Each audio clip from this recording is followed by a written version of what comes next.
Another fine day, another wonderful day for us to get together and have conversations. Yes, every time, every now and then, we get here and we talk. We talk about things that are happening in our community. Talk about uh things we go happen, things we don't happen for we community. And lately, the conversation has been AFCON. Lately, the conversation has been football.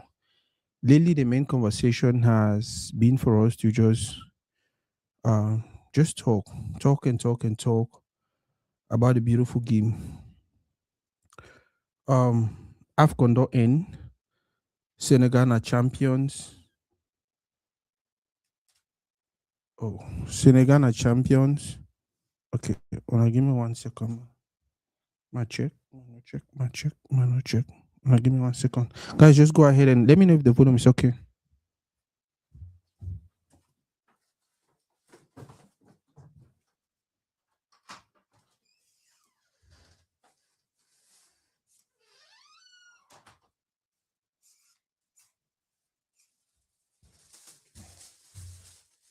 Order something. Order something. Yum yum yum yum yum yum. I don't know what I get for the talk and then the chop, or might just do the show finish before chop. I needed to pick it up because if I know pick it up, you probably get cool and things like that. So yeah. By the way, shout out to our freestyle fashion. They are the ones who actually um give me this shirt. The shirt I'm wearing right now. They're the ones who offered the shirt because I did not buy. I was actually offered the shirt. So yes, AFCON don't finish, and beautiful competition. The beautiful competition we come with a lot. Beautiful competition we come with. I hope see that sound maybe the play for the guys. For those who are watching already, were you getting any sound in the background? Were you getting any music in the background? I beg for any person who will watch, because if we had any songs, any music in the background, then Facebook will surely flag that video, which is something I don't want right now. For those who are watching, those who start watch from the starting, did you get any music in the background? Was there any music beside me talking? Was there any music in the background? Please, man, no, before Facebook flagged the video. I really don't want any situation right now with those guys. I don't. We've had a lot of up and down with them, and I'm not ready to get into any back and forth with them anymore.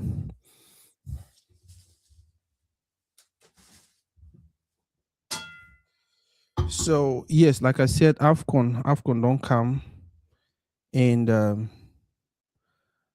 AFCON don't come and go. And one thing is certain, it was a beautiful competition. It was a beautiful competition. Um, everybody had fun watching.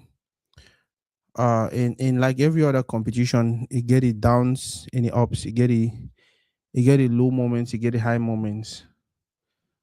Um, but one thing is certain, AFCON was this year was actually one of the biggest competitions that we exist for our community. One of the biggest competitions that um we don't witness and any person, every person could tell you, see, that is the beautiful thing about this particular competition. Every year it gets better. Every year it gets bigger. Every year it gets to that place where the next person who is going to host, the next person who is going to organize, is asking themselves if they can actually organize in a way that will beat the previous person, or they're just going to drag the competition to a lower standard. Or would you see wait though? Would you see wait for see person we go organize AFCON and then all man be like, oh, this was worse than what actually happened last year. Remember when Cameroon organized, everybody was like, oh, this is the biggest, this is the baddest, this is the best AFCON. And then he went to Cote d'Ivoire and everyone was like, hands down, this is the best AFCON ever.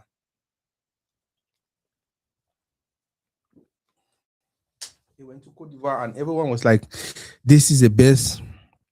Okay, let me see. Best AFCON ever.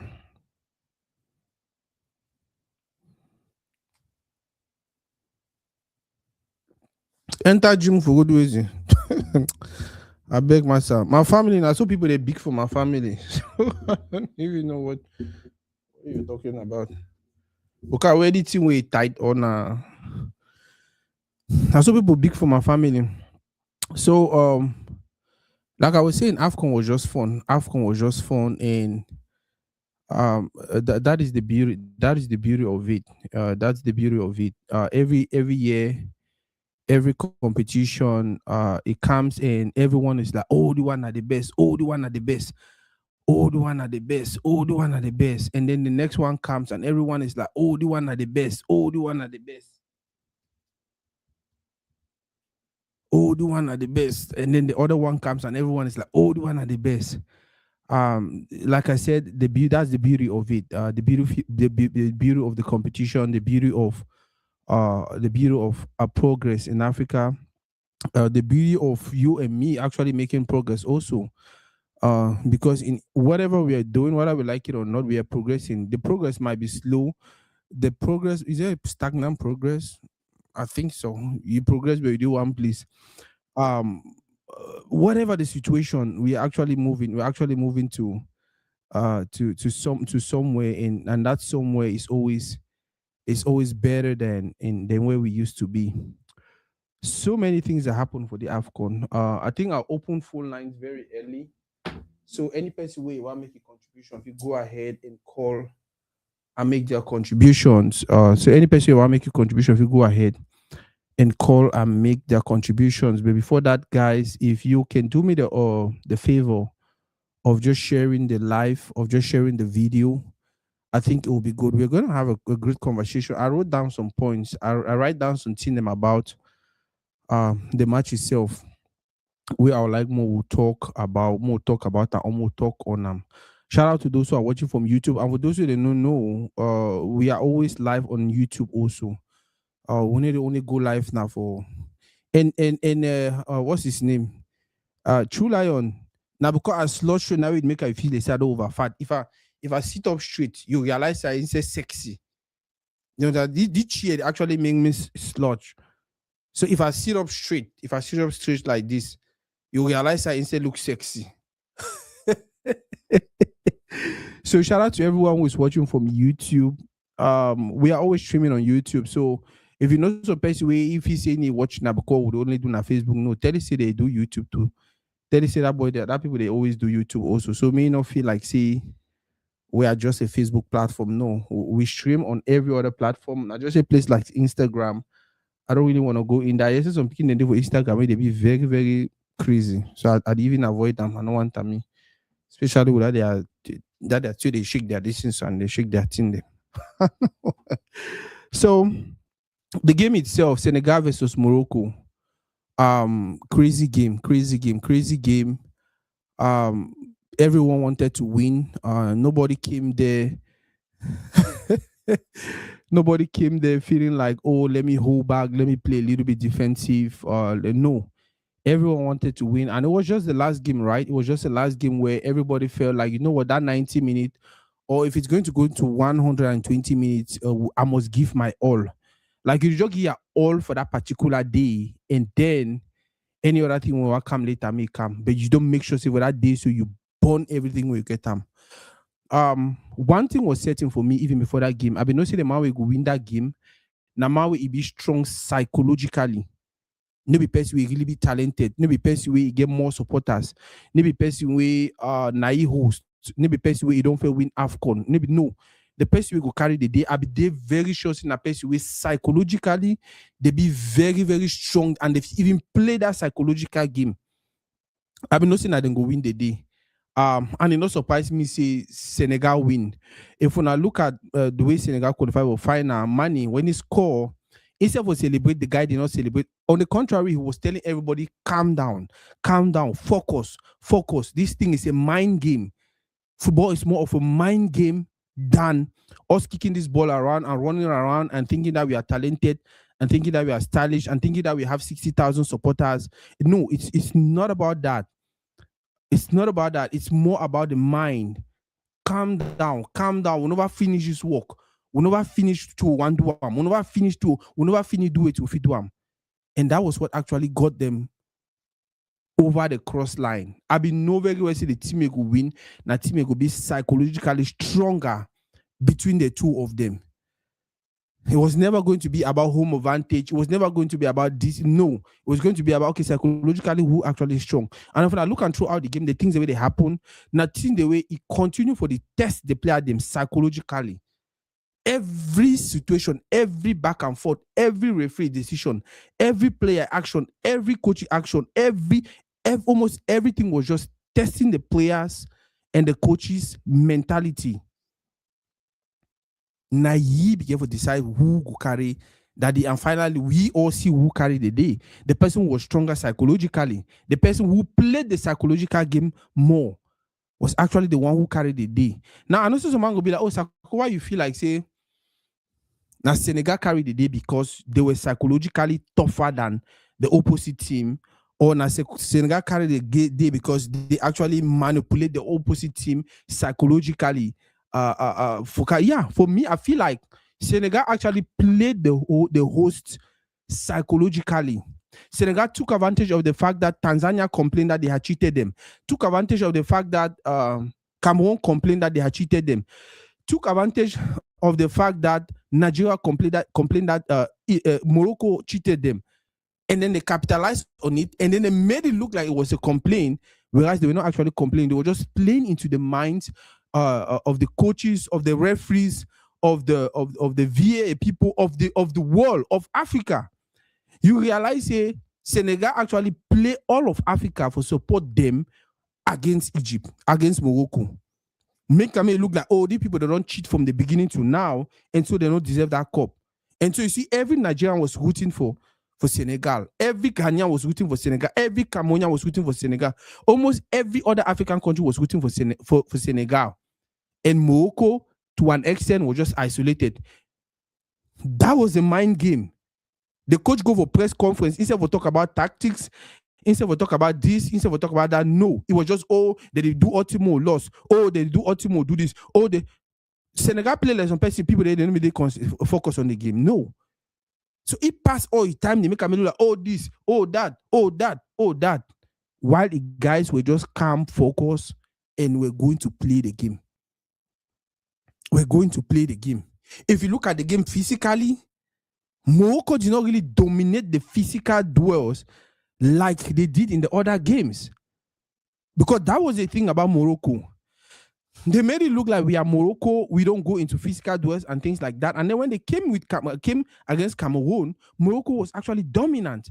They were actually the stronger side. They were actually the one winning the battles. They were actually the ones who were not complaining during battles. Whereas for this Senegal game, Senegal came prepared. And that Senegal picking the strong. That picking the fight Palapala, no. For Senegal, you fight Palapala from primary school, Sute High School. You fight na Palapala. Now, after high school, now if you decide now you want to play football. So even when you go for football already, guess what? You get to football with the mindset of a Palapala artist. You get to football with the mindset of a Palapala I say artist, but a Palapala talented guy. So that was the thing for them. That was how Senegal played the minds of the Moroccans. Now, when I talk about Senegal actually manipulated the Moroccans, even when they walked into the locker room, that was a game. You know what it means when I play on the open and on the open and we come to say a dash at the cup and then they go to the inside locker room. That was a mind game. That was it means if I'm Morocco, I will actually sue them and sue them for court. I not even write complaint for FIFA. That was the mind game on another level.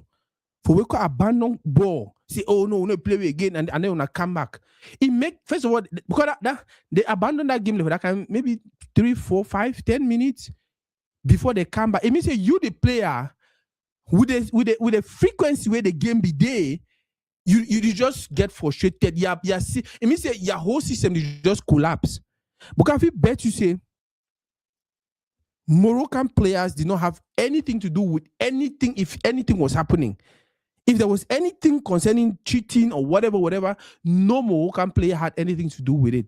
They were just there to play. They were just there to enjoy the game. And when you play your best and you feel like you just playing a football, and then the other opponent any day for they will complain, supporters they will complain, fans they will complain, coaches they will, if you look at the whole game, Senegal coach the only complain, not only complain to himself, but was complaining to the opposite coach. That's a psychological game that way, a bad, a crazy.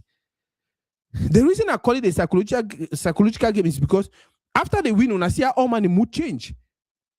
After the win, I see how everybody got out there and was celebrating and was dancing and was smiling and was laughing. Yeah. Like I said, I was very sure the person who was going to carry the day was going to come from the person, the team who was going to be more focused, who was going to be mentally very, very strong. And Senegal actually played their game from the first minute to the last minute. Now, somebody asked me the question, why do you think that game was controversial? Why do you think there was too much controversy around the game with the fans, with the players, with the coaches? And it was just back and forth every now and then. First of all, the AFCON final. Second of all, it's one of the biggest competitions will go on for the continent at the moment. And then everybody wanted to win. And then there were all these influencers. And then for one of the 2 times or within of some modern time where digital media is actually becoming bigger than traditional media. Whether you like it or not, there was going to be that controversy. Whether you like it or not, there was always going to be someone, because now online is more about your personal opinion with your 25 million followers or with your 1 million followers against whoever is watching you or whoever is reading you or whoever is following you. Back in the days, our experts were Super Sport, Canal Plus, Horizon, BBC, and all of these traditional media outlets. Nowadays, our experts name that people them. Our experts now are influencers. You see Speed, you see Nganu, you see AFCON, you see all of these guys away. You want to go look and find most of them don't even know anything about football, but they are out there giving their opinion, and their believers, their supporters, and their followers them believe in what they are saying. So once they just go out there and say, "Oh, this was controversial. Oh, the referee cheat. Oh, the referee do this," every other person carries it, or 80% of the people carry it, and that's what they are running with. Another reason why the game was very, very controversial, like I said, digital media. It was not just about what the cameras wanted us to see. As the game be go on, people they be there for fee where they post fights, they post argument, they post the one, they post this, they post this. So it was only corroborating every aspect of the game that made it look like Morocco was there to cheat. I'll give you a simple example. The whole idea for the towel, the whole idea for Mendy towel where they go back and forth, even though game be go on. If now back in the days, we will not foresee all of that in them. I will just focus on the game. I will just enjoy the game, and that was it. But because they will show you that part, social media will show you that part where they did drag towel and things like that. And then you ask yourself, okay, why do people they fight Mendy towel? If they fight Mendy towel, what other things they don't do for make sure it's the most windy game? Now, it just make you feel like say, people they say they want win by all costs. It means you will sure say they cheat. Another reason that made the game very controversial. Once Senegal got to the final venue on train, like we get information about the game from every other media outlet, from more than 25 million media outlet. And once something just popped up that made you feel like, oh, this way they do are not fine. The next thing is, oh, now why that way they want win? They want to do everything for win. It means they will likely cheat. To be honest, now so many things about that game way. If you look and clean and clear, even from referee standpoint, it was just. The people will come out and tell you, oh no, this was not correct. Oh, this was not this. Oh, this was not that. Oh, this was not that. Like Mane said, even if you ever blame referee, because if referee a human being like me and you, but guess what? If referee a human being like me and you, how about we respect a decision? I mean, as a team, why not only one person get that mindset for this? Why the other 27 persons they not get that mindset? So it was just bound for the game to be very, very controversial. Now, about the penalty itself, which was the biggest controversy of the day, they say Sadio Mane say the problem now say VAR no call, no assistant the fourth referee not call the assistant referee for report, or VAR not call the referee for about that decision. That the referee own decision says say that was actually a penalty, and they're not sure say I'm fine. Another point everyone talk say, oh, there is struggle for complaint. Now Senegal go with the deny him because of the foul, and they go away the penalty where they give him because of the foul. But if you look for Senegal go with the deny and Senegal be commit the foul. For the go away, the penalty where they give him, that Senegal commit the foul. And if you look all the two, I bet you it was almost the same thing. On the contrary, on the penalty, they actually pulled that guy. Now so me I see him. They may no man no kill me. They actually pulled that guy. But for the controversial goal where they deny him, it was two players who were pushing each other. And so for me, that goal maybe even get for be denied. For me, the goal maybe get for be denied. The goal was supposed to stand. Because when I look at very well, now actually Hakimi first push. Or now if he extend his hand them, before that guy to now push his hand them. Now for football, that one I just struggle between two people. You cannot blame anyone. But at the end of the day, the referee decides, say, once he see hands them, and then see some person for that. Because guess what? Hakim, if you push your hand, and then once you bring your hand, he fall. Now the question, if once Hakim, if you put your hand, and then that player fall, if it be simulation, they will say give the player a card, they attack a card. So for me, that call was just wrong. And that was what, now the thing that people use and establish the fact that the referee was probably wanting to help these people win. Because they say, oh, these two people, they fight for you deny our goal. And then for year now, you the one give penalty. That was what made the whole thing controversial. And with the fact they say VAR not call the referee, now the referee decide to go check VAR. Fourth assistant referee not even report anything. Now he decide to go check VAR before he award the penalty. But if you ask my opinion on that, it was a clear penalty. It was a clear penalty. You don't do that. You don't drag a player. You need to drag player. Guys, I want to read comments. I want to read comments at the beguna as we watch. I want to read comments so that we if any person feel like say one call, if you go ahead and open phone lines, make the person call, make a contribution. I don't want to go to the end before you do one call for make a contribution. I want me to make a contribution now. As we talk, any topic where you think say you get something for contribute on, just let me know. I will open phone lines and then you feel call. So yes, for me, it was not. So that we, if any person feel like say one call, you go ahead and open phone lines for the person call. Ndipeno say the referee was just intimidated by the Moroccans. I don't think so. I think it was just if we say that ball be then a penalty, it means it was just bad refereeing.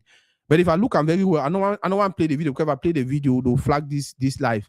If you look at very well, that guy was actually pulled. He was actually pulled, and things like that. And the funny thing about football, I say, even if person lean for your skin, I think you don't even get right for come on make the person fall. As in, if you stand and the person lean for your skin, so you don't even get right for come on. You got to support. You got to support the person. And now another reason why this whole thing was so controversial now because if you give that kind of ball for penalty, for final, and then why they never give Cameroon against Morocco? They say Morocco, where Buemo push ball, move the foot, he will move the other foot, that man block him. Why you never give him? Now just some of the reasons that way it make the whole finals so controversial for where it seems like people were really, really angry. Like I talk, any man we want call. Okay, anyway, you quick by my open lines. True Lion, I beg, do 1 minute, not do long. So if you continue the show, I get plenty of topic the way I want to discuss them. Yeah, True Lion, the line be open. If you go ahead and make your contribution. True Lion, the lines be open. If you go ahead, if you want to make any contribution. So yeah, now the very, very first thing. Okay, Chula on the call already. Mo take a call. Hello, Baba. Yeah. Alpha. For the first time, I see you, so you use wisdom. I say yes. Now, Sako, You talk about the psychological part of the game. I say yes. Now Sako is talking, which I like very much because football and psychology, even refrain na perception. Yeah. And see what I want to tell people now say that's why we have to do better.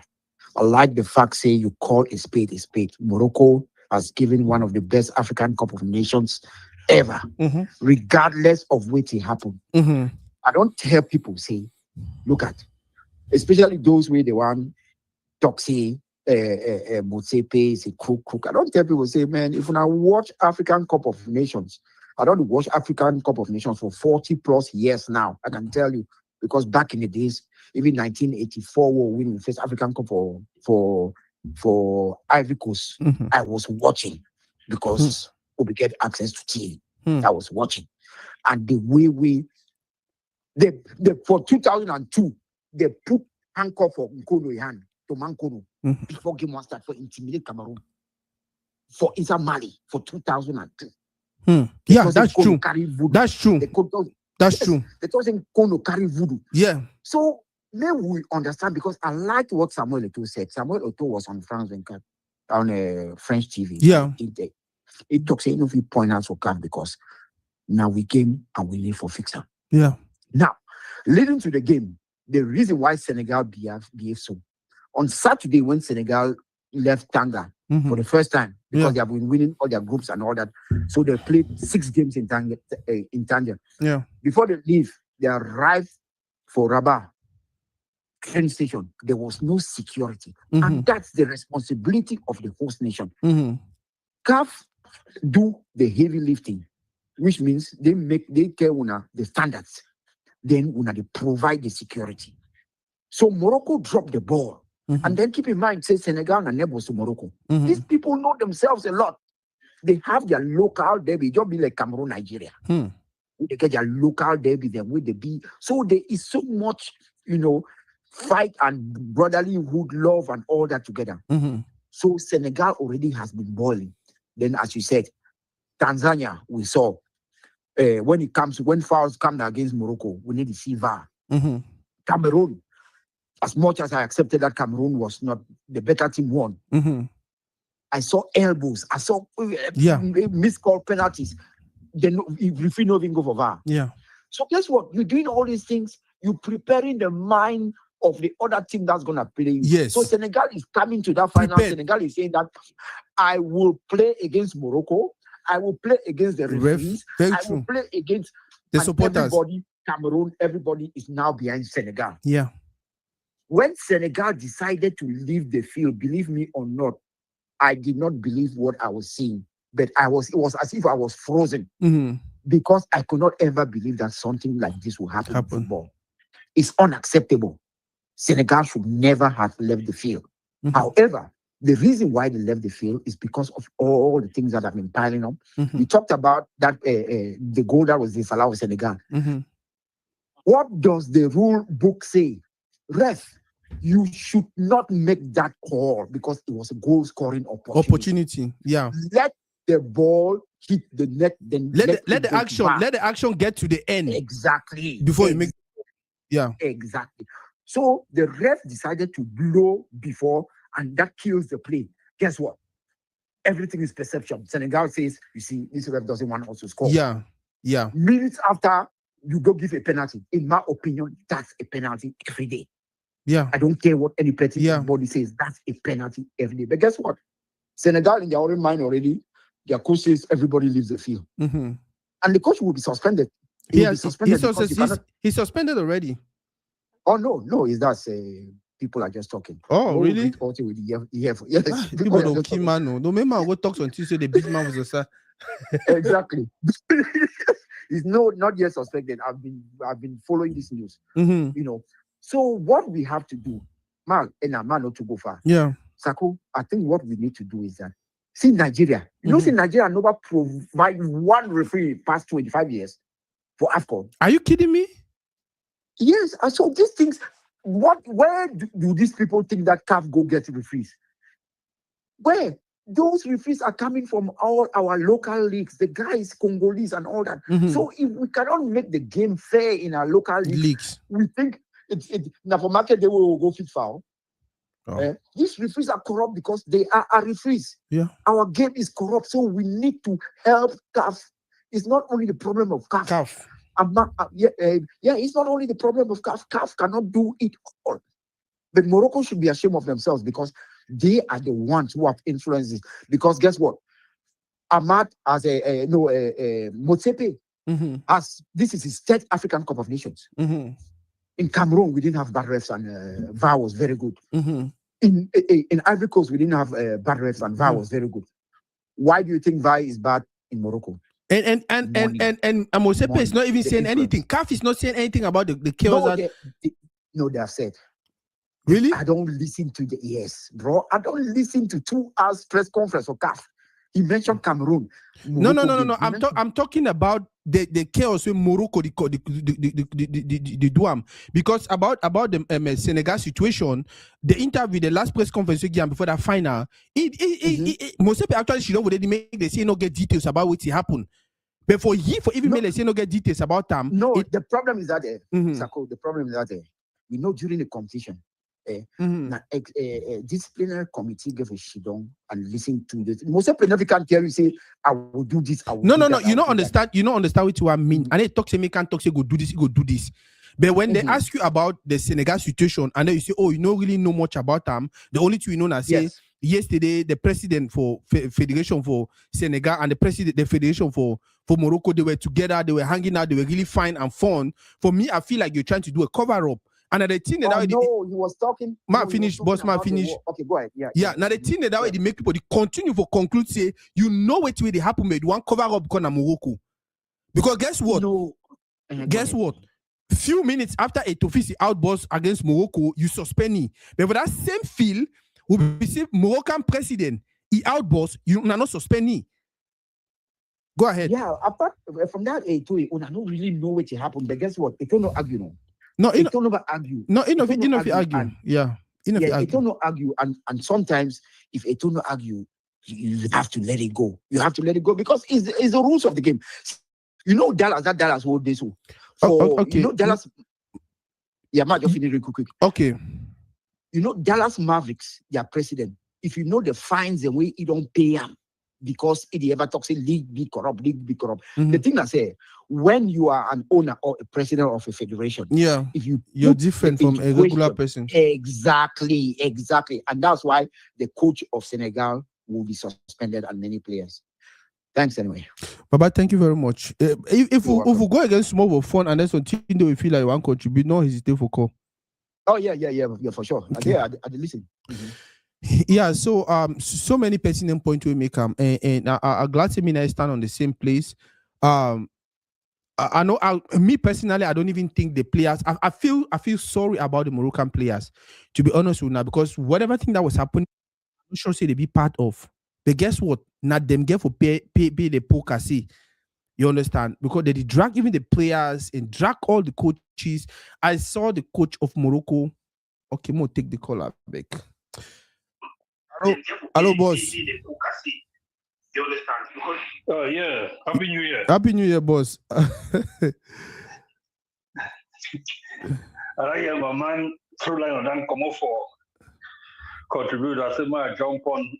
Maybe now you go back and forth today. Okay, go ahead. No, I want just talk say this competition. I think say it will be okay. Morocco actually offer we very, very good infrastructure, especially the pitches. They were world class. I appreciate them. But in terms of the general, let's say, ambience surrounding the Nations Cup, I still think the last one for Cote d'Ivoire was a tad better. And my other issue I get with this Nations Cup, now the referee and so on. I think any person will be honest, will also get serious refereeing problems during this Nations Cup. Yes. Especially when it comes to games where it concerns Morocco. And I don't want to blame Morocco directly. Me, I blame CAF. And they blame CAF. I get the impression, say, because of Morocco is heavy investments in football in terms of infrastructure and them kind of playing the role of a security blanket for CAF. Because when any nation maybe default, now Morocco they jump in because they get everything already ready. Because of that, somehow it just like say these guys for CAF, they just want make Morocco win this Nations Cup. And so maybe unconsciously, the referee then just the act in that direction. And no one talks say Morocco go out there for go corrupt referee them. But the thing the way it happen for some of them will just be unbelievable. And one thing where I would disagree with my brother say we lead them. I don't first go back and forth. We are tell you say I agree say yes, lead them, good leads them be important. For give opportunities for this referee them for hone their skills. If they refer top games them with crowds of maybe 50, 60,000, they under pressure. It will give them the opportunity for you withstand that kind of pressure if they get them. But when me I disagree with you and I say last two Nations Cup them as he says talk, the refereeing was not that bad. The refereeing was good in Cameroon and it was also really good in Cote d'Ivoire. And that referee that will come out now for this same league the way they talk say we will not get league them. So you know you can't use the league there now for blame referee them for this case for Morocco. And so I think say for this Morocco case, we instead get for look a little bit deeper. And now why that me I believe say we instead get for maybe investigate or look into the referee commission for CAF to find out what really happened. Did they select the best referees from Africa? And did they also pick the right referees for each game? Because you actually get the best referee, but some particular game go their way, despite the fact that this guy be really good, not be the best suited person because he go give a semblance of bias. If you want pick Morocco again, you go take Algerian referee when a top referee. Somehow Morocco, they'll just, because of their problems when they get out Algeria, they'll just feel say this guy will go against me. And so if you there for referee commission, you will not say I'm not supposed to take Algerian referee for go refer Morocco their game. Wow. So now I say we're supposed to look into the referee commission for find out if they will actually choose the best referee and which factors they will take into consideration for pick referee them for each of that game. Because I know if you understand, say they give finals for Nations Cup for person where either refer na only one game since the tournament start. This guy, I think I refer the opening match, Morocco, Comoros Islands. Then the only other match again where you can refer na finals. Wow. Normally, after the group stage, then the shutdown down, the referee commission get for shutdown down. They evaluate all the referee their performance for group stage. Then they select the best referee from group stage. Then they move to the next round. Now so they go ahead till they get the best person for finals. How if this person refer opening game, then the second game where they refer and the finals. Wow. How if you manage to explain say the people that they did for VAR for all Morocco their game now almost the same people there. Wow. So now you want to talk say this thing is not really, I agree say yes, the league them be important, but the bigger issue for here, now the people the way they be there for referee commission, wait till they do. Why they make this kind of decision and why they will get for look into because this kind of mistake they will not see for the last two Nations Cup. Where it means there's some problem there inside that commission. Maybe they put money for some people in their pocket, I don't know. But I don't want to accuse Morocco without any proof. But the refereeing, especially for Morocco, their game, it will be exceptionally poor. Certain things a day where you don't need to go to referee school. Just by watching football, you know, so you not be allowed. You get fourth referee, you get match commissioner. For Morocco, you game them, you get ball boy them and steward them. Goalkeeper towel. So they drag him. They drag him with assistant goalkeeper. They fine. With assistant goalkeeper. Who's a match commissioner then day? That's it. That when I draw referee attention, he immediately come into action. He come into action, either give some yellow card and then all that thing is stop. Yeah. But he go on against Nigeria, he go on against Senegal for finals. So they don't allow the thing because the thing that they make up, they accuse Morocco. Bro, it go on against Senegal with game the go on. The drag goalkeeper should enter inside fee, assistant goalkeeper. I'm like, what the hell? For finals, the whole Senegalese team come out for fee, go for dressing room. They come back. After they go for dressing room, they come back. I don't know if referee give person card. Because when una leave field so, una come back where it not be authorized. People they get for take card. Yes. If you want to be maybe lenient, maybe at least the captain get a card. So I don't know if they give Senegalese captain card for leaving pitch like that, going to the dressing room. They begin to give people the card. Yeah. But they not do anything. So me, I ask and say, what happened for here? There was a total failure, and why that me I think say rather than go to focus on league there, there's a bigger problem with the referee commission. Something went wrong in there. Either they put people the way they be intentionally biased for favor Morocco, or maybe some people they will just be corrupted. They receive money and they will try for help Morocco.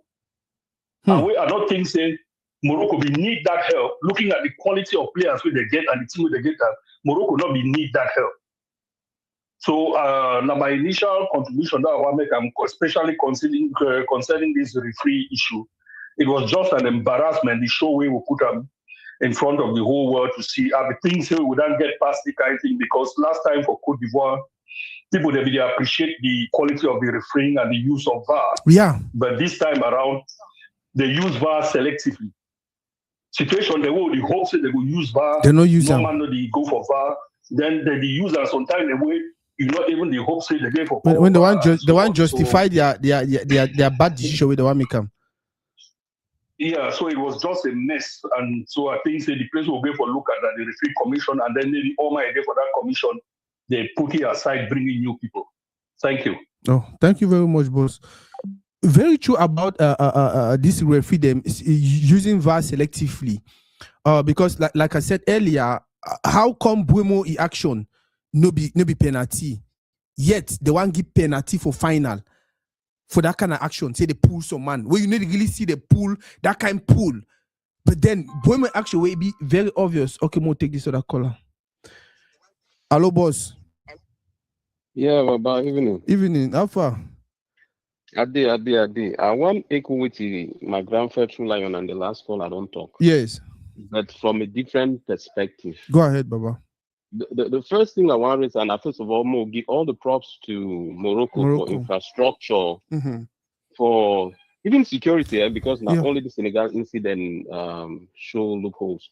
I may put ourselves a little bit in Motepe's skin. For those who know me, I'm not a pro Motepe, but I understand, say, the lobby so hard for this upcoming World Cup, it could be good. Part of it will take place for Morocco. So certain things that the way one made the world say about Morocco. If you know the cliche where this world get about Arab countries, it took a lot for Qatar to host the World Cup. Very true. I remember when Morocco and South Africa they compete for host 2010. Most of we began apprehension say, no, we better go play for South Africa than go play for Arab nation.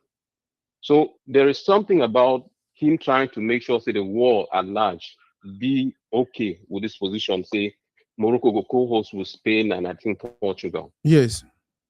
Now, in terms of, as the glass callers talk, as many people don't talk, Morocco no need any biases for win their game. Yes. Actually, I think Morocco be more than prepared, for win AFCON. Yes. They actually remind me of a US team. I don't know whether when Klinsmann be the coach, where they be so prepared that even inside plane, they do their ice bath them from one city to another. That's how prepared they were.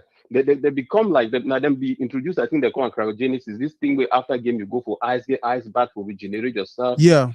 Morocco was well prepared to win this AFCON, but the pressure was too much for them. We know what it means to wait 50 years. We said they wait 50 years. Only may Egypt cannot go out for semi-finals. Waiting 50 years to win the tournament can weigh on the players. And I think that fear, say they must win, they might not have said it officially, and we know who pays money. In as much as CAF gives the highest number of federations, we know the real money comes from the Arab nations. Yeah. The proof. see the amount of money where they don't allocate for the Arab FIFA Cup compared to AFCON. You understand the money the Arab world half depends on that money. So much. And not be every president for CAF get the same vision. Very true.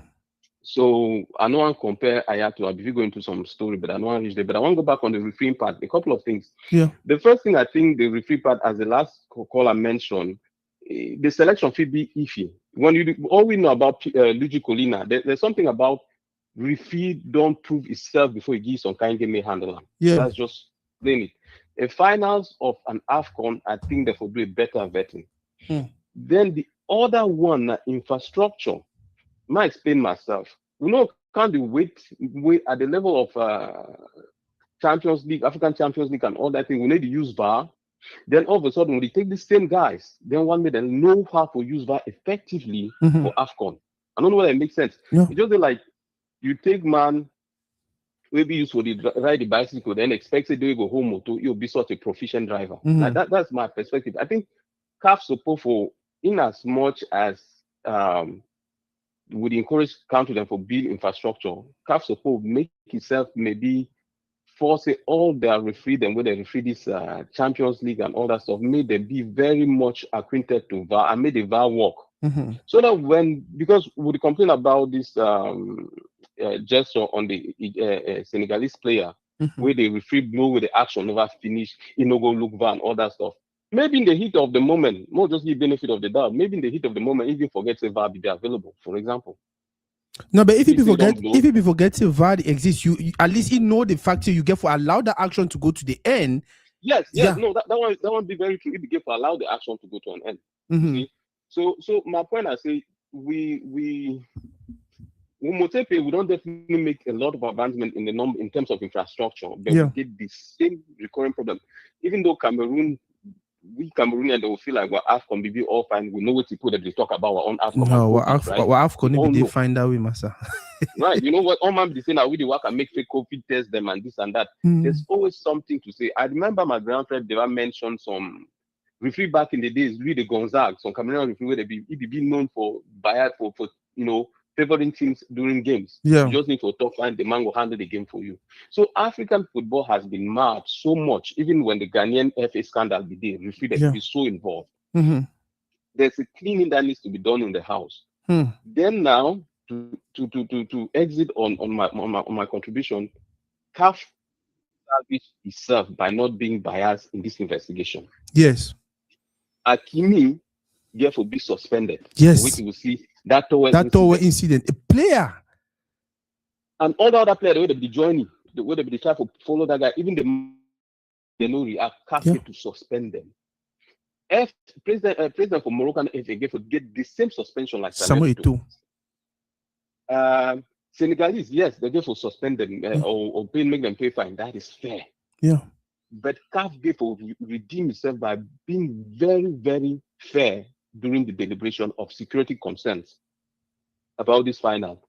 Because we understand as Mane them put, now humans and they make mistake. But now you, the overseeing body, where you get the opportunity to review the thing without the pressure of the game.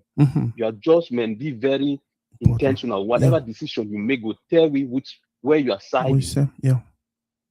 Then this whole thing, because I see Motepe get all pissed off when journalists say they work for Europe, he favor European football or whatnot. Me, I feel like, even though I don't know where it all stands on this discussion, me, I feel like something is happening underneath the covers we will not understand. FIFA deciding say an Arab Cup be now a FIFA tournament. I know we know say ethnic and racial things create a FIFA tournament. But clearly, FIFA won't make money. FIFA is out of money. I think say what you were on federations if you do. If I remember back in the day, West African federations they begin on their tournament where they declare them just within amongst themselves on an East African. There have been tournaments like that. We can decide say, in the space of those 4 years, all were under 21 teams, and we the poor nations, quote unquote, if we take advantage for FIFA period then for do what Senegal has done with their squad. Make way were under 21, they play high level soccer. When you see Mbai and all those young kids, them Grant and Mbai is probably he probably grown up for Europe and all whatnot, but Camara is a product from Senegal, right? I feel like in as much as we get this Easter Cup and this thing where maybe we discover Kofan, Baleba and all the like, maybe we not take on to the next level, maybe under Eto and the rest, we also compete that at that level with other African nations, then we will prepare ourselves because it is going as it goes. So CAF one money, it go reach level way. This is what Olimbe we don't chakara also. Maybe we know host AFCON again. Sorry, no go day here. From which I read, CAF the fine person for host 2028, and guess who is a potential host? Morocco. Why? Because nobody never stand up. How you explain say Cameroon hosting, but no be able for show yourself up, say go host them. What did happen for Ivory Coast? So I think more congratulate Morocco for infrastructure and everything. May we recognize say referee be biased or yes, maybe talk the day. We don't ask them. Now CAF get the one chance to make things right in how they go penalize, who they go penalize, and how they go penalize them. And then finally, more just prepare ourselves for the next AFCON. It's next year. It's a few months off. There are lessons to learn from it. More learn then, make CAF as well learn. And for the glory of African football and for what CAF AFCON represents to us, it's a jamboree. It's not just a tournament. It's a moment of unity. If we remember that wherever we go, say this is one chance where we have a tournament for Africans, by Africans, and for Africans. If we remember that, then be welcoming when no more, because it don't make sense. Say you go North Africa, feel like you're not home, or then they don't come Sub-Saharan Africa, feel like they're not being home. It's I think it's not. It doesn't serve us fair. So more work on that. I think that one begin my own contribution for a start. That. Boss, thank you very much, Master. You make a lot of sense. I will ask you one question. I don't know what I'm gonna ask you before you go, or I ask him for all man. So one of the things that will happen, especially with that Towell situation, will be they go fight Nigerian goalkeeper Towell. Maybe even happen for other teams. They will not see them. Yes. And then they go fight for finals. They go fight Percy Towell. It actually happened now because if you look at the field, the way Morocco they use them now, field they design and who play only football. But if you look at the field they will use for Cameroon, it get that track where they run. Get some gap between the goalkeeper and the crowd. So it is difficult for you to jump that place and then run can fight Towell.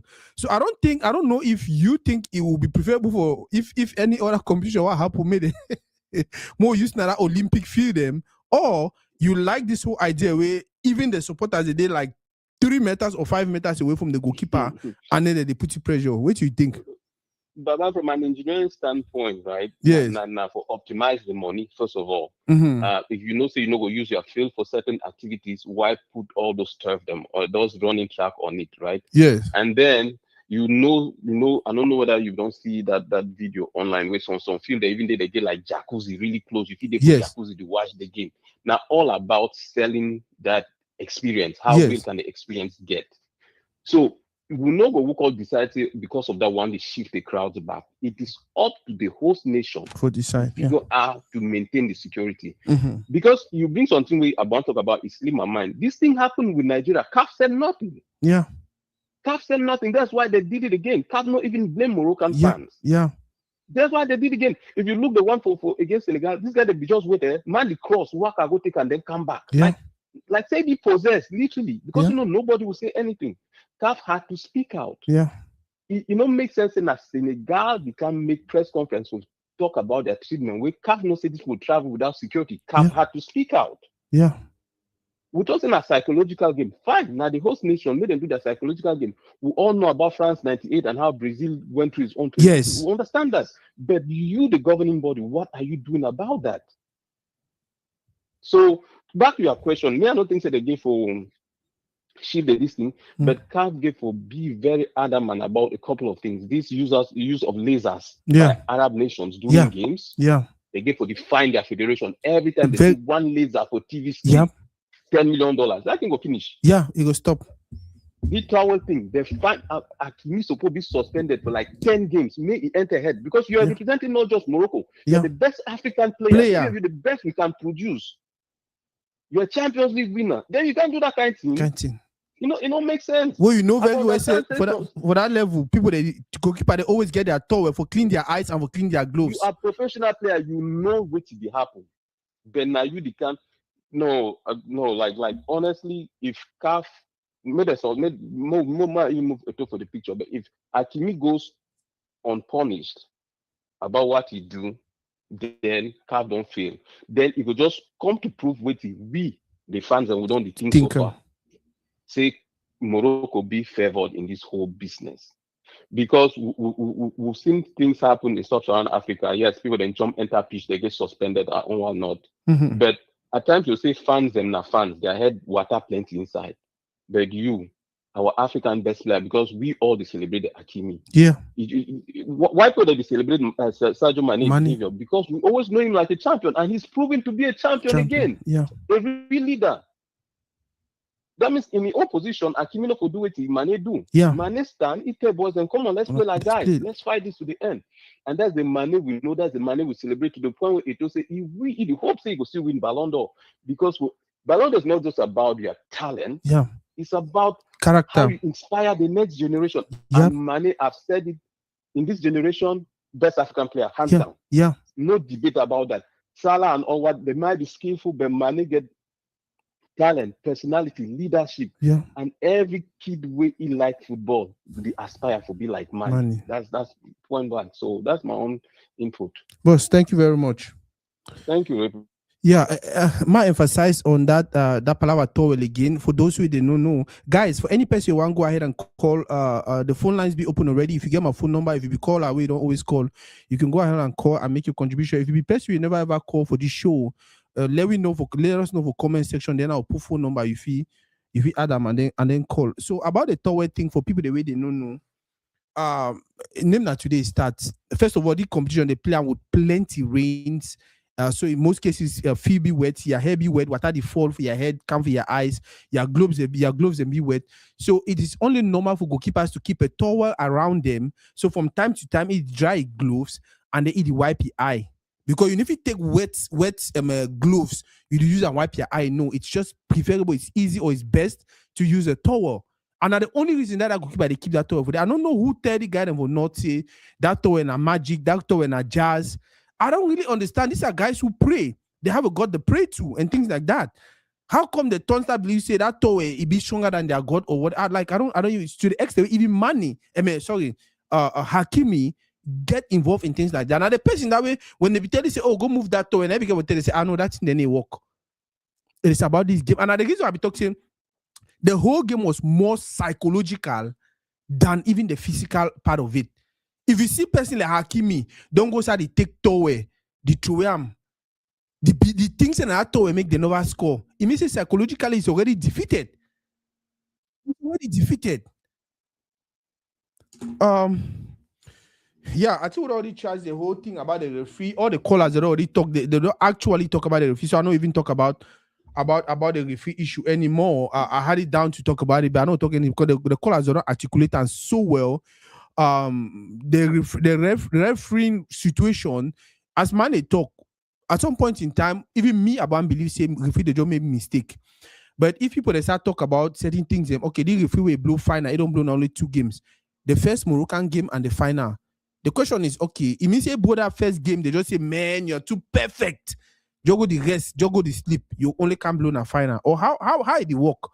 Like the one or the caller then talk. Would you expect when they blow the first part of the competition, they choose the best. They blow the second part of the competition, they choose the best. So this man be just blow one game, but they always choose under what criteria. So now small thing like that make people feel like say, and I see talk once the referee committee also come out for articulate exactly say, okay, this referee for year made this mistake, this referee for year made this mistake. So for this reason we sanction the referee, for this reason we suspend the referee, for this reason the referee no fit come. Like they get to be as transparent as every other person. If they want the credibility of referees for Africa for stand, if no be so, we the supporters, we the fans will continue to conclude say the man may surely take money, or the man may surely take something, or the man want your favor because he like the country and things like that. One other two I really want more discuss and I beg any person you don't call, if you call chip on this, chip in something on this point, I will be very, very happy. when the Senegalese team walked out of the pitch, one of the only person who didn't walk out of the pitch, Namani. I don't know whether not because if just feels I be big player, I don't walk out of this pitch, or inside in mind, if he really thinks say no, I don't think say the best thing for do for the moment now for abandon this game. Now the other thing will happen, I say after all friend they don't walk out of the field, he go meet up Claude Leroy, ask Claude Leroy, say, hey, what you think? Claude Leroy say, no, I go for play. He go meet up, I think Mamadou. I don't know who be Mamadou. Ask him, say, hey, what you think? Mamadou say, no, I need for play. He go meet up Sadio Man, LRG Diouf. Say, what you think? LRG Diouf say, no, I need for play. Now, for the way he run, go inside locker room, he go call the player and say, hey, no, I come on play. Now, I know say when he go reach for they will not know. The coach don't come out for to say he actually be encouraged the player, they made them go back for fee, go play, which was a nice thing. That was what actually made the game more fun for see them come back. And I'll applaud the Senegalese guys because for you, for Waka go back inside locker room, so I know play again, and then when I play, I can call, and then when I come back and play. For me, I feel like that's something. Because in me, if I've already entered inside locker room, I know coming back. So I applaud them also for that, and I applaud the Moroccan team also. Say even when the Senegalese team came back to play, they decided to continue the game because then too they were victorious. Like say no, when I don't come up with fee, when I don't waste more than 5 minutes, they get for give the game or if you get for sanction or things like that. But they played without any argument or anything until they miss their penalty. The coach will ask people that they watch. I think about money, a gesture for consult these people them, and then go back. Go call a friend them. Now, one point I want to make and I say, this is why we keep telling people, say, Samuel Eto'o get a very important role for play as the boss for for Cameroonian football. Mind you, man no go ask na a coach. Man no go ask na a team manager. Man no go ask na a teammate. Man go ask na so. And same coach we don't coach African football for long. Man go ask na the other Mamadou guy don't know him. He go ask na El Hadji Diouf. When an ancien joueur, but guess what? On a think say on a be there for as captain or Abubakar be there for as captain. If you go ask now who, if you go ask now Mole Kombi, what if you do? When we continue to emphasize the importance of our ancient players, we continue to emphasize the fact saying Samuel Eto'o as president of FECAFOOT is more of a blessing. It no matter how he want manage, no matter what you do, now more of a blessing to that group than what you will think. People then feel saying a joke. Now LRG do confirm for man, they say no. Call that boy, they make come out if he can play. Before he go for inside locker room, go call the boy that they come back and play and then win the competition. Even if they go ahead for sanction them. And no say 1-2 CAF never ever do, or FIFA never ever force CAF for do. Now we say, oh no. May they cancel. Yeah. If now Abubakar be the captain, if you go ask na Mole Kombi, if you call Mole Kombi for phone, say president, minister, how you want to do? Because he doesn't even know who to go to. He doesn't even understand the importance of certain persons around them. If Abubakar be captain, he don't understand it. So now FECAFOOT the manage football for Cameroon, when I go 10 ministry for stay back for back off, then instead take orders now for ministry. It means it will be there for the kind of situation. If you definitely go asking a minister opinion. So I actually admire what man they do for the in as much as I wish he never even get to that place where they begin for the ask that man before they continue the game. So wait till I think, guys. Another thing we're right and now we'll discuss I think I'd already talk a little bit, and even the callers they don't Justin Batson or whatever you call yourself. I think this will be the last time. This will be the last time I'll respond to any comment from you on any of Toride posts. I say the things I want to say. If you're not comfortable with, you can actually dispute them in a very respectable manner. If you say you think this guy is sick or whatever, that is a statement. I know you personally. I have so much respect for you. I have so much respect for the people the way they tell me about you. Now, the reason that way sometimes, even when you make funny comments on that Toride post, I need to even delete them. Sometimes I come and I try to explain myself. But again, I tell you now the last time this way, you go write any rubbish on that Toride post, and then I read them and I should don't quiet. If you want to be disrespected, I'll disrespect you for you know ever like them. I know how to do it. And I'll do them so well. If you want it, if you're looking for attention, I would disrespect you for level you know one time. That's my opinion. If you have your opinion, if you have whatever opinion, we don't talk for you. Say any man we want call. May talk, we'll open phone line for you, call, give opinion. You choose to not give your opinion, you choose to not call, but then you write some stupid thing for day because you want proof or because you think you'll be who I don't know. Like I talk, Justin Badders, I will not even give you that chance to talk. I will not even give you that chance. I will not give you that chance. I don't talk so many things. Even True Lion, when they disagree, I will not open up. I will not. The line already be open. Well, I'll be talking with this. Any man we want contribute, right for this you want contribute. We'll put phone line where you call. More than 3 people already call. For you can write that stupid to you right time. As I talk at the last time the way. Now the last time this way, I give you that respect because I know the people the way. I know some people that they know you and they respect you for who you be.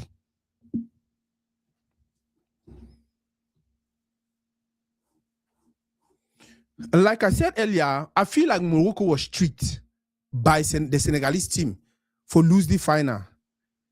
Even that way they go inside locker room and all of that, I feel like it was just part of their mind game for actually sway the African public for support them. Because guess what?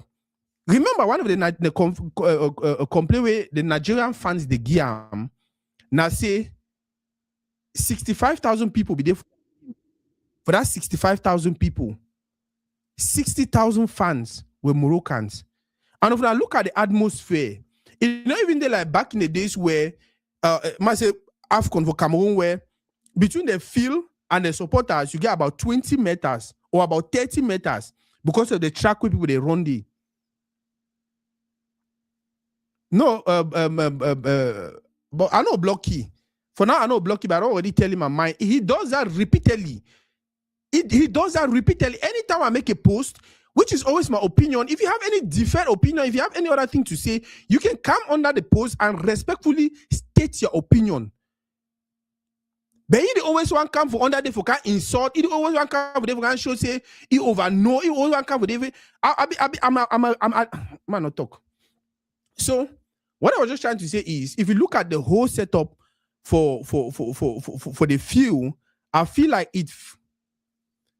I feel like it takes away. I feel like Senegal actually took advantage of everything that happened from Tanzania match, Cameroon match, a Nigeria match to just build a psychology that at the end of the day started affecting the Moroccan team. People, they feel say football is all about the physical. Football is all about coming out here and kicking the ball and things like that. No, psychologically, the game happens. They're bigger than every. Look at. Pierre.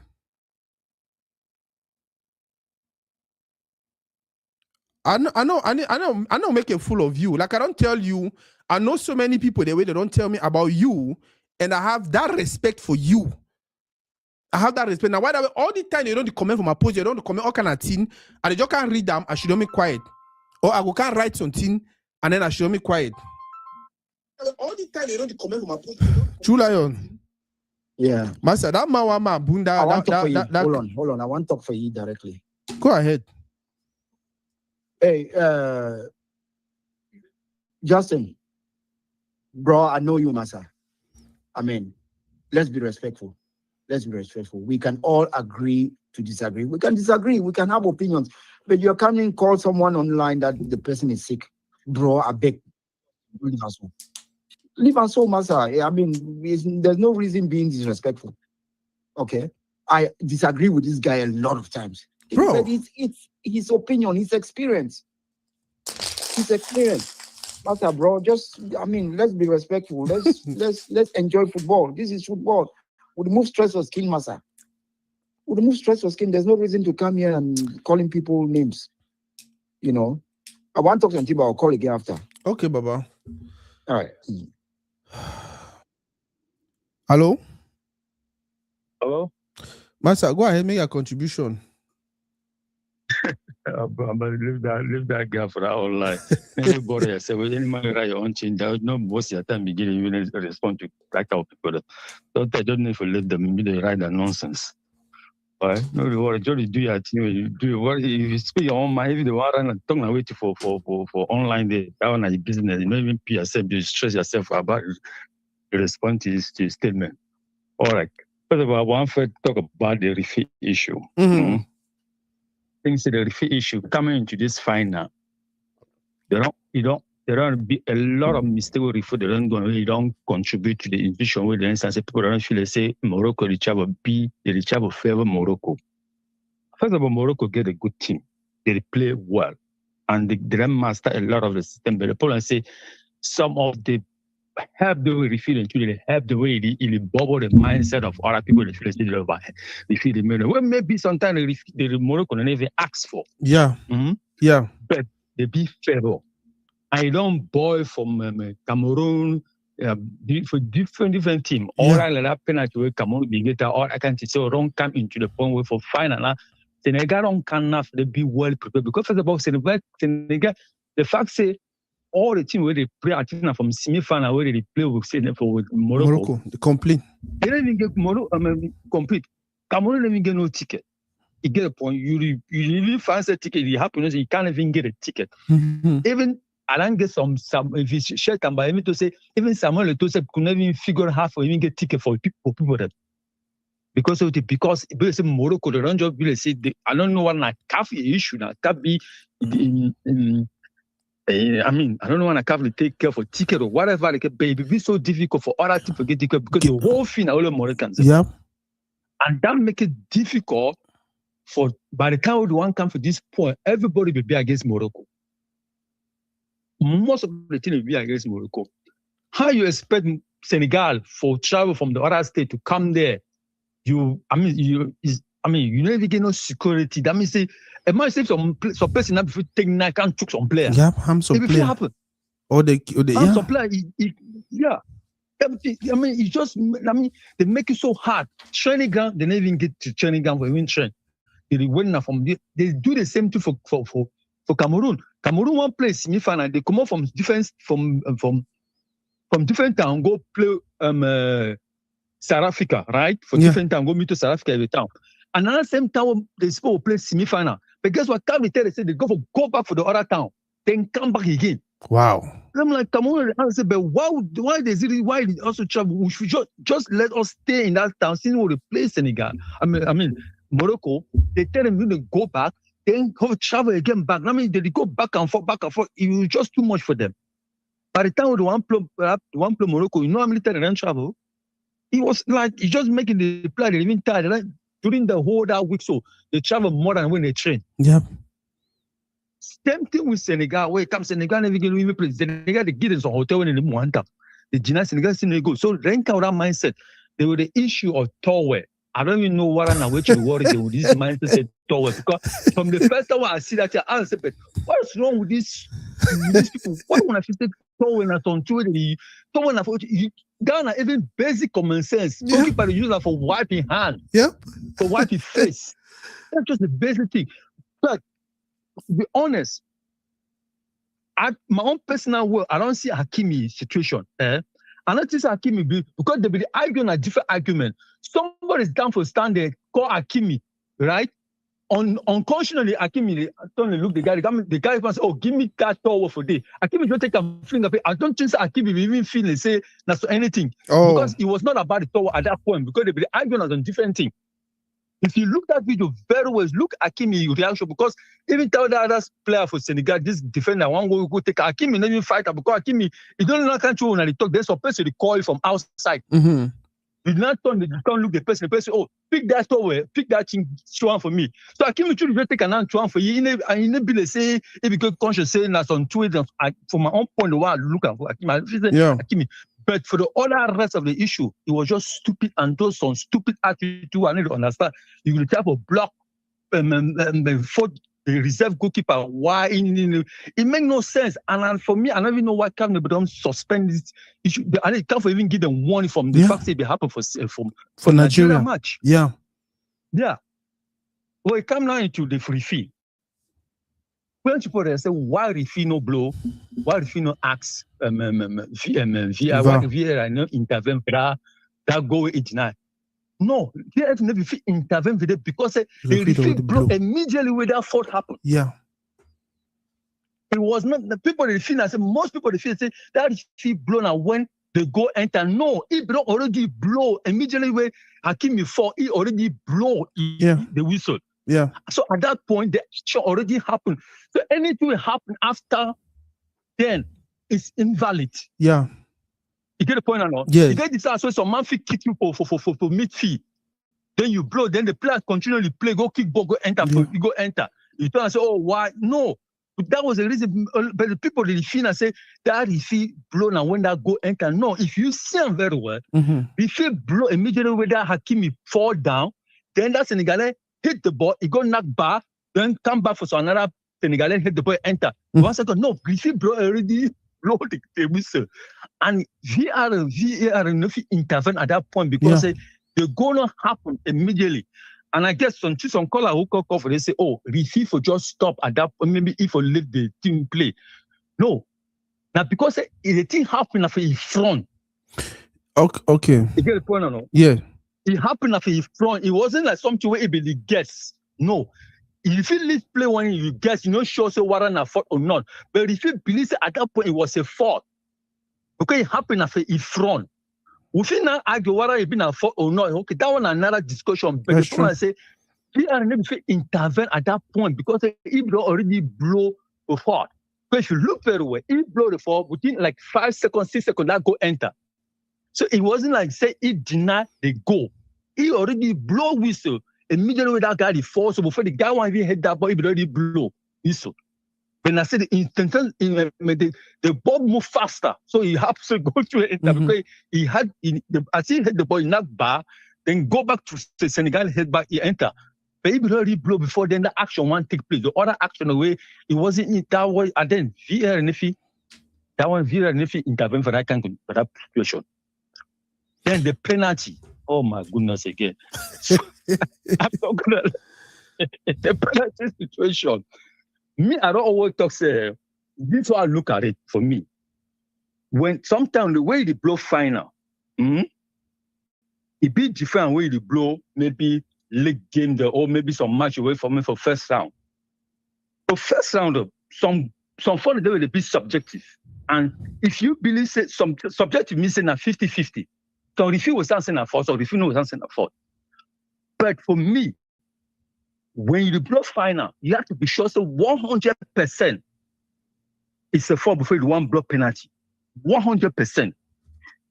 For me, in a me, and if you ever get away being time subjective. But if you look at kindly, for me, that action be subjective. Obviously, some person will give penalty, someone will not give it. Give it. Yeah, some other people would. So another video you look and say that a penalty for you. Because first of all, I feel say the Senegalese player drag the player. Come on, you know very well. You be very experienced. That way do and so now easily work for attacker for forfeit. They claim yeah, it be very easy. And if you look into the attacker do fall some kind of easily work back in a 50-50 chance. Some prefer the no okay answer because you first of all the defender you don't put yourself in a situation where like that's because. And again, but the only two I feel I say it would be very disrespectful for that coach or tell that person to leave it. That was unprofessional for me. You don't do that because sorry there. I don't care what I want to say. Teaching with we Cameroon we don't see it way past that one. Yeah. For World Cup 98, we score goal the original. We don't see it for Olympic game for 2002 where they give us on right away, imaginary right away. It don't make no sense. But we never a chance will claim to will come up with it. That one was unprofessional. You don't do that. Regardless of how you feel say it was, but I don't think say it wasn't making any sense for me to tell a player say come out of the field. You don't do that. Yeah. Do I think say they favor a lot of Moroccans? Obviously, yes. But never as a professional ask your players to lead the pitch. And for that, for me, that particular coach deserves to be banned. I don't know how, but he deserves to be banned. I don't care what I get his sentiment, I get the anger, but don't go to a point where you tell your player and say, come on, free. Because if you want claim, say they teach whatever, we Cameroon, we national, we don't suffer if we pass any other team for Africa. And not even once whoever thought we'll leave the field. Not once. You have to respect the rule and regulation, because and I don't see a lot of, to be honest, I don't see a lot of people where they told so so it find the one we whatever. I don't want to go to that point where they told so if I may ask around and they say, look, if you they accept the same thing, now the same now when you refer to Cameroon MTA1. Refuse the commode because when you accept the kind of thing, you know, say people will take that opportunity. They will tell us any refuse decision where they don't like them. They will just come off for fee, and that kind of thing and say, "Oh, now to Africa foot." If you come off for fee, maybe sanction the way to. It's as simple as that. Yeah, you can't do that. And I applaud Manier for the fact that he decided to stay and he asked Claude what he made first. Claude even talk. If you see the story, how Claude explain because he get the interview today, they ask say how he find himself a day. Claude what to say the reason he find himself a day because say for first half, he be dinner for ground. People they stand up, you know, before the seizure, the stand up for second half, don't go find go for go for the. You have to say get bash. Say you never know how possible to say if I himself for that play even pass some barrage away, he bash. He not go pass, yeah. Even some even some delegation for CAF, they can say how you find yourself in here. So well, it means that the security breach was just crazy. Yeah, because if you look, you see. More take another caller, Baba. If you don't finish. All right, no, bro. Yeah, I think I don't finish for now, but I just want to say that at least, but you know, whatever the case for me, I think for the organization, it was perfect. But for me, the sad part of it, I say, this issue where they didn't figure out when to host Nation Cup, because the period where they didn't host the Nation Cup, every day now rain. If let's say we play this, you can't host a Nation Cup during rainy season, it don't make no sense. But apart from the whole thing, I think that this infrastructure, Morocco are perfect with that. Okay, Baba. No, thank you very much. Wanya Lanka, you say if you bring that guy up because he need the suck up to a toe, whatever thing. I don't know what you're saying, but that's okay. That's your opinion. You have a right to say whatever I want to say. Like I said, I don't really give a simple reason why I don't bring it up. Because when you come first and you decide to be disrespectful, and then for more than 2 months, more than 3 months, you don't always insult me for internet because of my opinion, and then like I talk.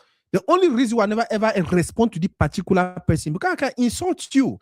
I can do whatever thing. The same game when you play, I feel do worse than you. The only reason I never ever do them now because people, the way they know ye, they don't write me inbox, they don't call me. Tell me, say, oh, I know that person. Oh, just ignore you, just forget about that person and did this and that. And my grandfriend, and my didi that. Now the only reason I never ever talk anything. So if you say bring it up now because you need the support it or whatever, if that's what you think, that's fine. I don't know if another topic I wanted us to talk about was Gianni Infantino and Mosepe. I don't know if I really like the way the two people they manage football now for Africa and for the world. A lot of things they go on now with football. Mosepe is a business person. Gianni Infantino, if you look at everything he's doing for football, it's just around that we need for make money.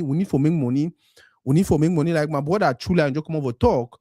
All of a sudden, the team with these people, the Arab guys and start time, it don't become a FIFA thing. Before we know there's this Super Club World Cup that happened in America, and all of a sudden it get for. Before you know it, there's this Nation League thing. Like every other day, FIFA and Gianni Infantino is coming up with things that is going to create more competitions, thus make more money for FIFA. And if you look at what Mosepe is doing, also it's almost similar. Coming up with these ideas. The idea, Mosepe, I watched a press conference the other day, and he only talking point we get and we are going to make more money. Oh, they're going to make more money. Oh, we are going to pay more money. Oh, we are going to do this. Oh, we are going to do this. And then I looked at the figures today and I realized the winner of AFCON, Senegal, they actually go home with $10 million. $10 million for a 1-month competition where he get all the fight, all the back and forth with 24 teams and all the struggle, all of that for 10 million. Ngannou he fight against Anthony Joshua. Ngannou for one day, Ngannou make 20 million. Anthony Joshua he fight against this guy, Jake Paul, Anthony Joshua make at least $90 million. And then you gather 24 countries for close to 1 month.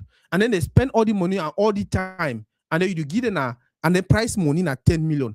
And then you want to get people to believe, say, oh, the money over plenty or the money over big. And that's the reason why you continue to make decisions only based on the money that will come in. Like every other person don't talk. Nations Cup don't be in Argentina way. It's more of a culture for us Africans. It's more of a meeting point for us Africans. I just feel like the way most people go about the whole thing, like that journalist be asking, if they want to make decision where go favor FIFA or go favor Europe or go favor Gianni Infantino. So long as Gianni Infantino they ready for help make moves them, we go bring money for CAF. I don't know if when I look at me, but I really like to know what you think about Mosepe in management of FIFA food of CAF, sorry, and FIFA in Gianni Infantino in management of FIFA. To be honest with you guys, I feel like that was the only reason why they recruited Eto'o. Now I'm like that was the only reason why. Okay, I think I'll get Pesci will better explain. Shalom, boss. Guys, I feel like that was the only reason. So yeah. If you give me 1 second, ma make the point and then you continue. Okay, no problem. Yeah, so I was going to say I feel like that the only reason that we make boss, just go ahead, make your point. Because I hear myself for background. Okay, no problem. Sorry. Yeah, I just go back now for maybe address some of the points that you raised. You first start by maybe we ask the other caller what I agree with almost 100%. That will be the person will be called immediately after me. Yes. You ask if it will be a solution for use Olympic stadiums and for at least reduce that proximity, type of incidents. Then. Yeah. So, but me, I don't think so. No one will resolve the problem because this, will be a case of spectators jumping into the pitch to get away with the towers. These were guys that were part of the organizing. That's the ball boys and the stewards. Very true. Yeah, they were the ones taking away the towers. So even if you had an Olympic stadium, they'll still do the same thing. Those ball boys and they will still be around the pitch there, and so it would not resolve the issue. That's true. This was something that CAF was supposed to take care of immediately. We saw it for the first time, and that happened after I saw it for the first time during the Nigerian game. So I don't know if it had been happening before. Yeah, so they were supposed to stop that, and then we would not have seen that during the final. Because I'm sure that we had a lot of people that just watch only the finals. It's the finals of the African Nations Cup, and then to see that show we put up in front of the world was not the best. Something we can be proud of. And then you also talk about Mane staying out there. I think throughout Mane's career, he always praise himself, or either always show maybe somebody with maybe some very high level of emotional intelligence or control, not be some person where he take very rash decisions. And so maybe when all man the D2 worked up and then the coach himself lose control, because normally a coach supposed to tell them they calm down. Yes. But instead, they like say coach completely lose control. Now, Mane will be the only person where he control the emotions and then try to figure out what he for do. Where I think that's something we have to give him credit for. We're supposed to applaud it, because you will imagine what will happen if they go in there, man, they follow, and then they don't ever come back, and then the game just ends. Nothing like that used to happen for Intercache. We match just end because of referee decision and so on. We will see them for a world stage finals for a whole Nations Cup. So I think the Akwi one, he not only do Senegal a huge service, he do the rest of we Africans a huge service, because that's something we all as Africans will forget for the deal with going around just that we tournament we match the people they just pick ball just end because they don't agree with the free. So I applaud a lot for keeping it cool, because I know say under that kind circumstances, then it not be easy. Yeah. You feel like, say, you were cheated. Referee be against una rightfully or wrong, whether a wrong thing where you feel, but at that moment, you be tempted to follow your teammate and just go away. So on that note, I think I'll applaud Mane for which way do.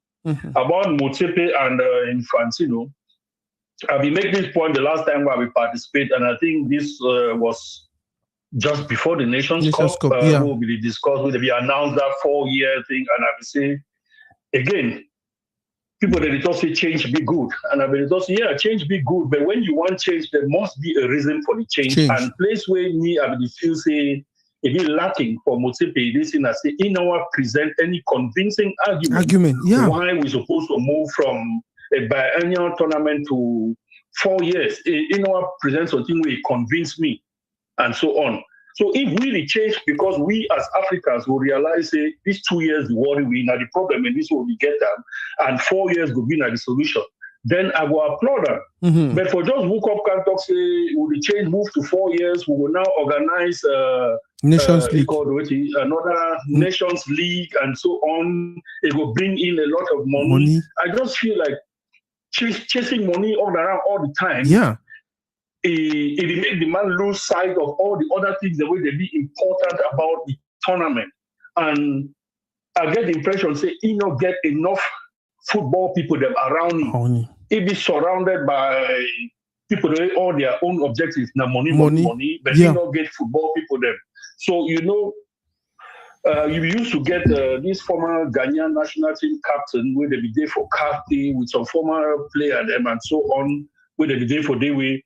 They've been a football guy, the way they present the football side, and then he like a renowned business person, if he helped them with the financial part.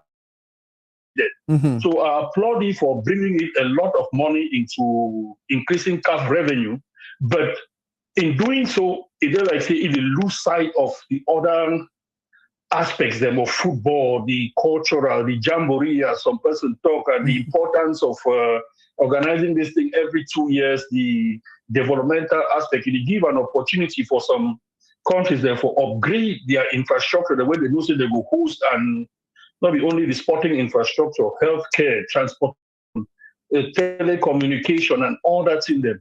So it help. And so for me, I think say we the lose side of that, and you see and say now another mistake will be making, because 2022 they be announced Super League for Africa, where it's supposed to be with 24 teams. Yes. That way Super League one start, it dropped to 18 knockout stage when Mamelodi Sundowns finally win them. And then after that one edition, we'll not hear anything again. The tournament that disappeared. And for a press conference, someone asked him about that. Don't insult the man. 2 or 3 years ago, you will talk about Super League. We'll see one edition, we'll not hear anything. Now you tell me about Nations League.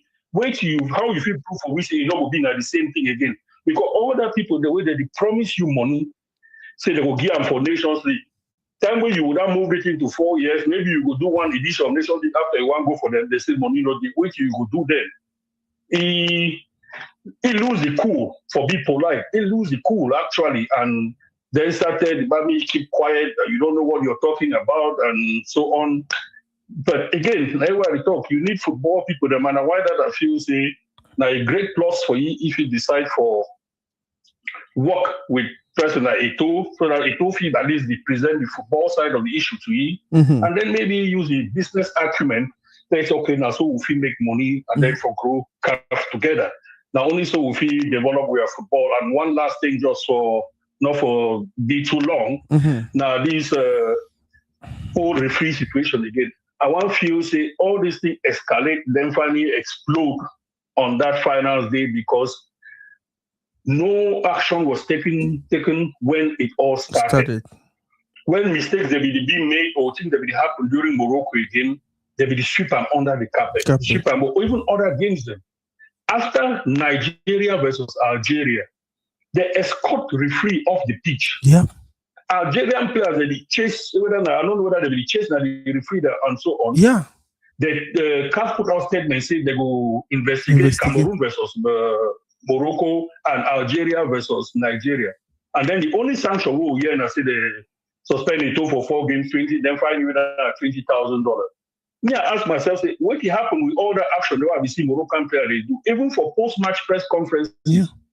You see Algerian players and Nigerian players, they criticize referee openly, and then no sanction was taken. Yeah. And so if we had do and so, then sanction will not be taken. Then the only person that goes sanction and president of the Football Federation, no one that say on the day of the finals, people that will get the courage for walk off the pitch where the world is watching it. Yeah. Because they not be get anything for fear. If Algerians, they don't do nothing, not happen. So now why that this thing is supposed to be nipped in the bud when it starts, when you realize that this thing happened, after that game, the disciplinary committee is supposed to sit down, they pass the judgment, they sanction this thing, so that may not happen for the next game.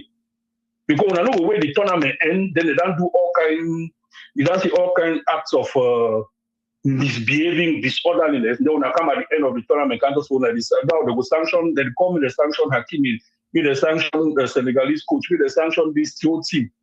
But they don't will change the fact, say, the world get a certain image of Africa now. We will not really put her out there. We will fulfill control them from the very first time we will see unruly behavior. So I want to just make this contribution and just make this last point. Some person for comment section say maybe the reason why they not give yellow card, they would have to they leave him because some players they already get yellow. Mm-hmm. And if they give yellow card, it will be red and it will cause more problems. But answer is you don't need to give for all them. Yeah. Don't call the captain. They say for not controlling because captain get responsibility for not controlling your team. Yeah. A yellow card. And I don't look again. Idrissa Gana Gueye with big captain for Senegal, not get yellow card for the whole game. So if Kofi give Idrissa Gana Gueye a yellow card for leading his team off the pitch, but nothing was done. Well, for me, now referee mistake, then that way it's not supposed to happen. Players are not supposed to leave pitch without your permission, then you walk back. And so today they go right for dressing room. So even the coach said is supposed to get that. If they already get yellow card, maybe he's supposed to give the coach red card. Maybe he's supposed to finish that match for bench. Mm-hmm. So now because he was actually the one who started the whole thing. Yeah. Okay, boss. Thank you very much. Mm-hmm. So now he was actually the one who started the whole thing. Guys, about the guy women they don't go back and forth. I think see the thing that already passed. Will be man picking them and I'm gonna take the caller. Hello. Hey, today. Yes.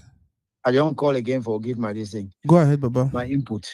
Okay. I was doing some research, right? Yes. Because I remember the second caller after me said that AFCON in Cameroon was good, AFCON in Ivory Coast was good, and why did the refereeing situation in Morocco change? Keep in mind, right, for a process to be consistent, right, everybody has to be looking into one direction. Yeah. When I looked at the number of refs that were called in Ivory Coast, I think it was about 68 refs called in Ivory Coast. The ones in Morocco were a lot more refs were actually called in Morocco, about close to 90. 90 more refs. Of course, it makes sense because were there 20 teams in Ivory Coast? I think there were 20 teams in Ivory Coast. I think so. Yeah. So we actually get more teams. Yes, exactly. So 24 teams, more refs, and then CAF wants to give opportunities to everyone to come. So from Ivory Coast to Morocco, there were 20 refs that were in Morocco that were called again in Ivory Coast. And when you look at the number of the guys that were, it's like Algeria had 2, Egypt had 2, Gabon had 2, Kenya had 1, Mali. I mean, but as I keep telling you, Nigeria is not producing any refs. I mean, this is a huge problem because we are blaming these refs, but we don't have a talented pool of refs to actually pull from. Yeah. The caller also talked about VAR, saying that VAR was good and why was VAR not good this time around. 99.9% of our local leagues don't use VAR in Africa. Very true. So you cannot come on, because keep in mind, even when you have a master's degree or you pass your university thing, or you go do the doctorate degree in whatever you're doing, let's say in computer science, then you start working maybe as an Uber driver. 10 years after, do you still have the expertise? skills? No. the expertise. You don't. Yeah. So these are things that we have to actually help these associations. Then we are talking about the ball pickers. The fight they were having with the Senegalese goalkeeper and the Nigerian goalkeeper and all that. Yeah. Those are things that have been happening only in Rabat. And Morocco has to be ashamed of themselves. You don't have a ball boy. Most of those guys are football players. And you have them fighting with professionals, with players that have to be protected. Keep in mind, have to be protected. But guess what? I don't expect CAF to go micromanage those situations, because guess what? CAF doesn't have the time to be micromanaging. CAF is doing the heavy lifting. Yeah. It's as if when you are at NVT, then you're expecting the president of NVT to be the one telling people, why would I never pick that bottle? Why would I never do this? Why when there are people assigned for that job to be done? So there is enough blame to go around. Okay, there is blame to go around for Morocco for the way they treated. Because keep in mind, even the ref. If you ask me to rate the ref, I see some people saying that ref is minus 10 over 20 or 10 over 10. I say no, that ref made one bad decision, not blowing his whistle before the ball hit the net. Yeah, that's one of the worst decisions he actually made. But if you look at the way the ref handled the game so well. He handled the game so well. And you guys are talking that he should have given the whole team a yellow card. No. You know why? No. Because it's subjective. Those calls are subjective. So when he reads the whole situation and see that, how can I de-escalate? If he would have given yellow cards and gave players red card, guess what? That game would have not continued. So you have to come to a compromise. And that's where wisdom actually comes into place. I felt sorry for the ref, because all what Senegal, that boiling way it exploded on that match day, is what Morocco, as an organization, I'm not talking about the team, because let's learn how to separate. The Moroccan players, I'll separate them. There's only one Moroccan player that I was not happy about. And I saw him apologizing after to the goalkeeper of Senegal. I've forgotten his name. He was replaced, and then he started fighting with the assistant goalkeeper of Senegal. Not to give towels to Senegalese goalkeeper. Yeah. Mendy. Yes, because what happened is that when Senegal realized that the ball boys were stealing their towels, they brought a goalkeeper who stood there and was holding the towel. And when the Mendy needed the towel, he was given. And then that Moroccan player came there and he was to stop the guy. Exactly. Then also in the video you saw the security came. Yeah. They should have put the ball boys into their place. But they did not do that. But that's all organization. The person that was in charge, the Moroccans that were in charge for security in that stadium, that's whoever is giving them instructions, because guess what? Within a tournament, CAF cannot be holding extended meetings in order to give fines. I watched that press conference of Motsepe for 2 hours, and he addressed the Cameroon. He addressed this problem. There's still investigation, because guess what? You have to look at footage. You have to look at this. You have to look at that. People have to work overtime. Those guys are not sleeping. So it's not possible to be on top of everything, to micromanage that type of a crowd. It's not possible. Even FIFA, that's that good, cannot do that. Yeah. That's why you see it's always after the tournament that you start seeing fines coming. Okay. Okay, bro. Thank you very much. Yep.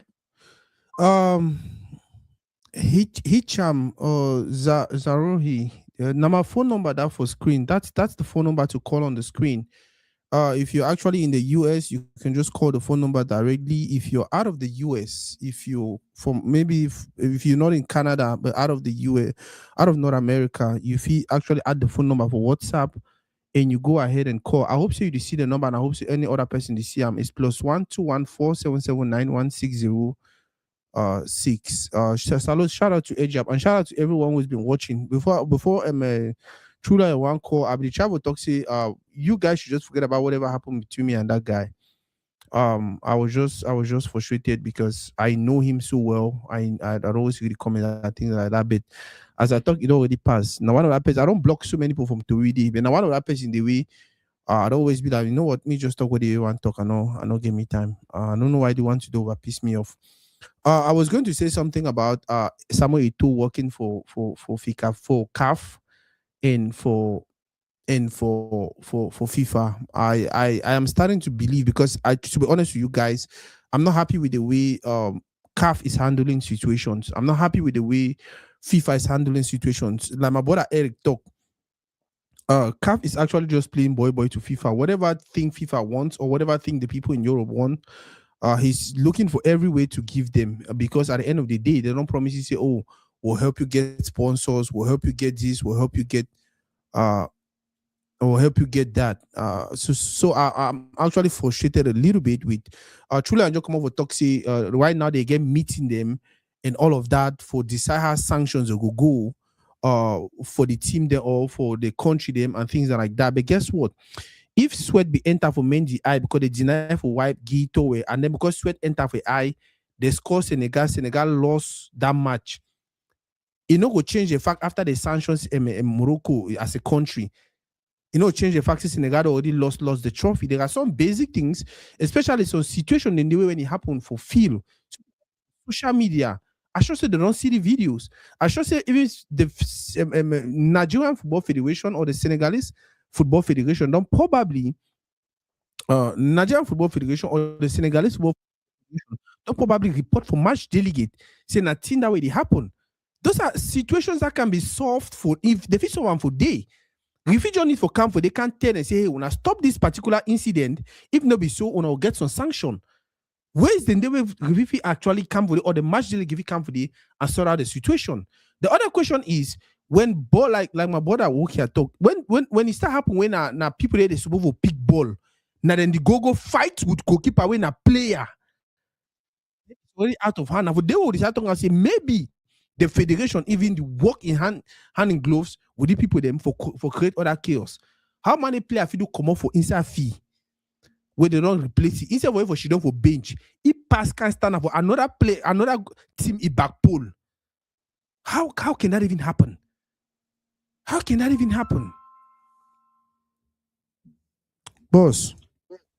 Yeah, Graham. Yeah. I want to talk something about this ball boys and stuff. Go ahead, we'll get clear about the way Arab countries that they work. Mm-hmm. This is not new to them, man. Now we see the surprise we. Wow. If we get account, you play Premier League for Cameroon, and you know Tawe Canon or Tonel go play for Algeria or for Morocco. Mm-hmm.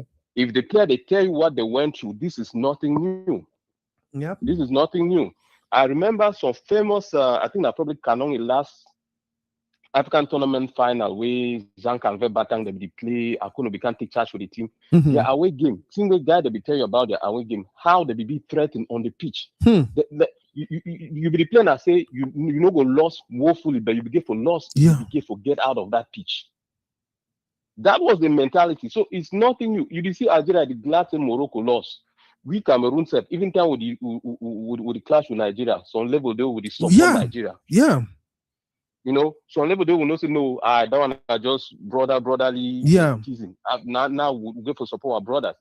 But you see Algeria they celebrate because those people they get some mentality when it comes. I'm not talking about their players or anything. They had great players, but their federation don't condone a lot when it comes to intimidation and what they do to sub-Saharan teams. Mm-hmm. They're not going to do the same thing for foreign teams. So I think when it comes to penalizing them, in as much as, yes, Grand Frère Tula and Tosi, they get for de-escalate situation, then you bring something very important. With town incident, the referee decide to pause the game and give a warning. Yeah. We'll be seeing town it will be the face racism, we'll be threatened for commode pitch. Yeah. We've seen things like that. Actually, I believe, honestly, if referee reacts in a certain way, they will look at the maturity of how CAF handle the situation. All right. Unfortunately, the problem will be centered around referee ability, so that makes it complicated for you for say, okay, they try to de-escalate stuff. Mm-hmm. But when it comes to this ball boy, I'm still insisting. When CAF will issue a sanction them, the Moroccan Federation will get be fine for the behavior of the ball boy them, for the behavior of Akimi, and for both match them, make it go inside the history. Say we no go condone that kind of behavior. Yeah. So and I want to just bring them up because we talk about the player, we talk about federation, but this is a long-lasting behavior. Yeah. When country that go, especially sub-Saharan country that go play against this Maghrebian nation, them. If you notice, whenever the game they be two-way, like on beat them for when they can play for side, for they go, you go be surprised of the score. We all remember this Cameroonian striker we died for Algeria. They forget his name. Yeah. What I don't know whether CAF ever conclude the investigation for the way we know say Corona they want to do second post-mortem for Cameroon they be proof say or be lie. We know say big coach for South Africa, you go bros will be the coach then. Know what it be happen. Bell be talk so everybody knew what happened, but what has been done. Understand the money they come out Northern Africa, so don't talk. South Africa and Northern Africa are those who really inject money in the CAF business. Let's face it. But for Pete's sake, if CAF one be fair, if the real one should say they be the boss, as they go to the review, I know say they be busy, they get a lot for review, but may they balance the scale. We need to know say federation and certain Moroccan players them that be fine for their behavior, for their non-sportman behavior, so that may Africa to learn from it. Then may the world say it happens, but we know how to handle because things happen. How you handle is what matters, right? That's true. So yeah, and I think that one add. No, thank you very much for that contribution, boss. We had one caller who called while he was. I think I'll just go ahead and try to call the guy.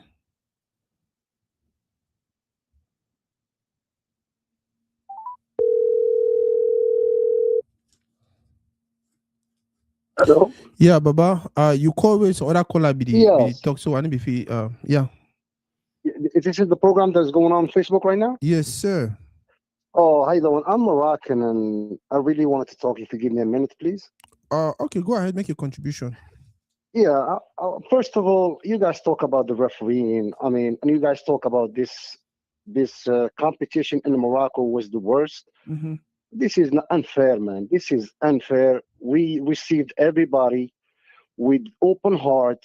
We opened our homes to Nigeria, to Cameroon, to Senegal. Senegal, we have a good friendship with them. Yes. And to be honest with you, the coach shocked us. Big shock coming from Senegal. Everyone. It is a big shock. It's a big shock. This is, first of all, this is not sportsmanship. Yeah. Because the goal, the Senegal goal, the ref whistled before the goal hit the net. That's number one. Yes. Number two, Hakimi was pushed. So that's a foul. Number two, the penalty was a penalty.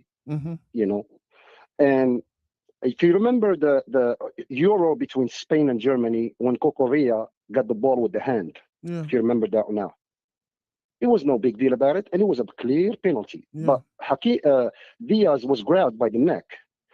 Let's not discuss all that. But to say that Morocco made it because of the refereeing on their side, this is unfair to you guys, my brothers.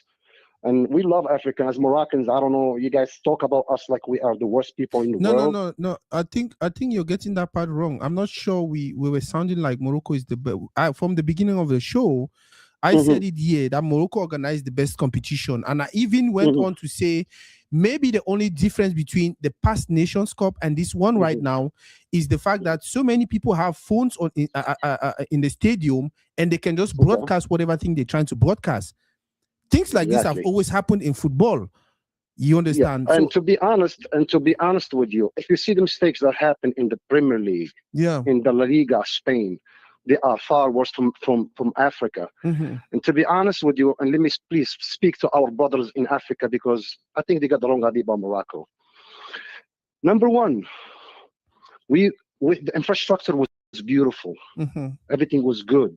The refereeing, I want them to show me like cases of Nigeria, like the game Morocco-Nigeria was the most beautiful game I ever saw in my life between two African nations. It was sportsmanship. There was no fouls, no problems. Even a ball touched the player in the hand. It was a handball. It was not whistled. We never complain about it. Moroccans will never talk about it. You can show me one thing between Morocco and Nigeria. There was a clear fault or foul for Nigeria, and the referee didn't whistle. And I think my brothers, we should give credit to Africa because we are putting Africa down so much. That's true. And to be honest with you, my brothers, the scene we gave to the world, because there were 1 billion people watching that game between Senegal and Morocco, and the scene for the sportsmanship and the lack of it, leaving the pitch for a penalty. And Diaz had to miss that one. Remember that we have to miss it just to give it to the ball to Mendy in his hand. And as Moroccan, we feel like we have to give the game away, because either way we're gonna be losers, because even if we win the competition, it's always gonna stink. Yes, it's gonna stink. And because this is far, my brother, than soccer or football. This is more politics. There's a lot of countries, they don't want us to succeed. Because remember, Morocco didn't need the refereeing in the World Cup 2022. Very true. We played against the best of the best, and we gave Africa the best name in the world. True. Everybody respected Africa after that, my brother. Yeah. Everybody respected Africa. And I don't think you guys giving us enough credit that we hosted it and we've been doing that throughout the show. No, because you guys, no. You guys saying that the refereeing was bad and you helped Morocco. So, and I called you guys, first of all, to lend a hand of friendship to you guys, you know? And if you check what the Nigerian players said about Morocco, they only had good things to say about Morocco. How we were so happy in there. I'm not here to argue with you guys. No, I just want to be, number one, I want to be a friend on Facebook. I want to be a friend, and I want to give my version as Moroccan today. I just want to let everybody know that Morocco today, we lost a young man that was helping in the stadium. One of the security guards. He died because some Senegal guys hit him with a chair, and he was in a coma. He was in a coma today. Today he gave away, and he's with his God. Oh, Lord. So that's why I told you, for the coach of Senegal to do that, it doesn't matter, because Diaz missed the penalty. We don't want it, to be honest with you. When the penalty happened and they made a big scene about it, I said, I don't want the cup. Because if we win it, we're going to stink with us, because we're going to feel like we cheated everybody, which we didn't. You know? So as part of this, and what hurts me the most, my brothers, what hurts me the most, I live in America. Yeah. And a lot of my friends, like from Brazil, from Colombia, they said, wow, you guys give a bad taste, bad name to Africa. This is not good. This is not good. And to make everybody believe that we cheated, you can cheat in African Cup of Nations, but we haven't won it. We haven't won it since the 70s? 76. Yeah. So if we were a cheater, we would cheat all these cups. I remember in Cote d'Ivoire, we lost against Congo. Against South Africa, we left. We didn't make no scene. Our players, our people from YouTube, whatever they went there, they gave the best name of Ivory Coast. We went to Cameroon. We lost against Egypt in the quarterfinal. We left. We never complained about the referee. We never make a big scene. We gave good name to Cameroon. We talk nice about Cameroon, because at the end of the day, we are all Africans. Yeah. I don't know if the guys see us as we still African, my brothers. No. So for me, we lost the cup, and congratulations to Senegal.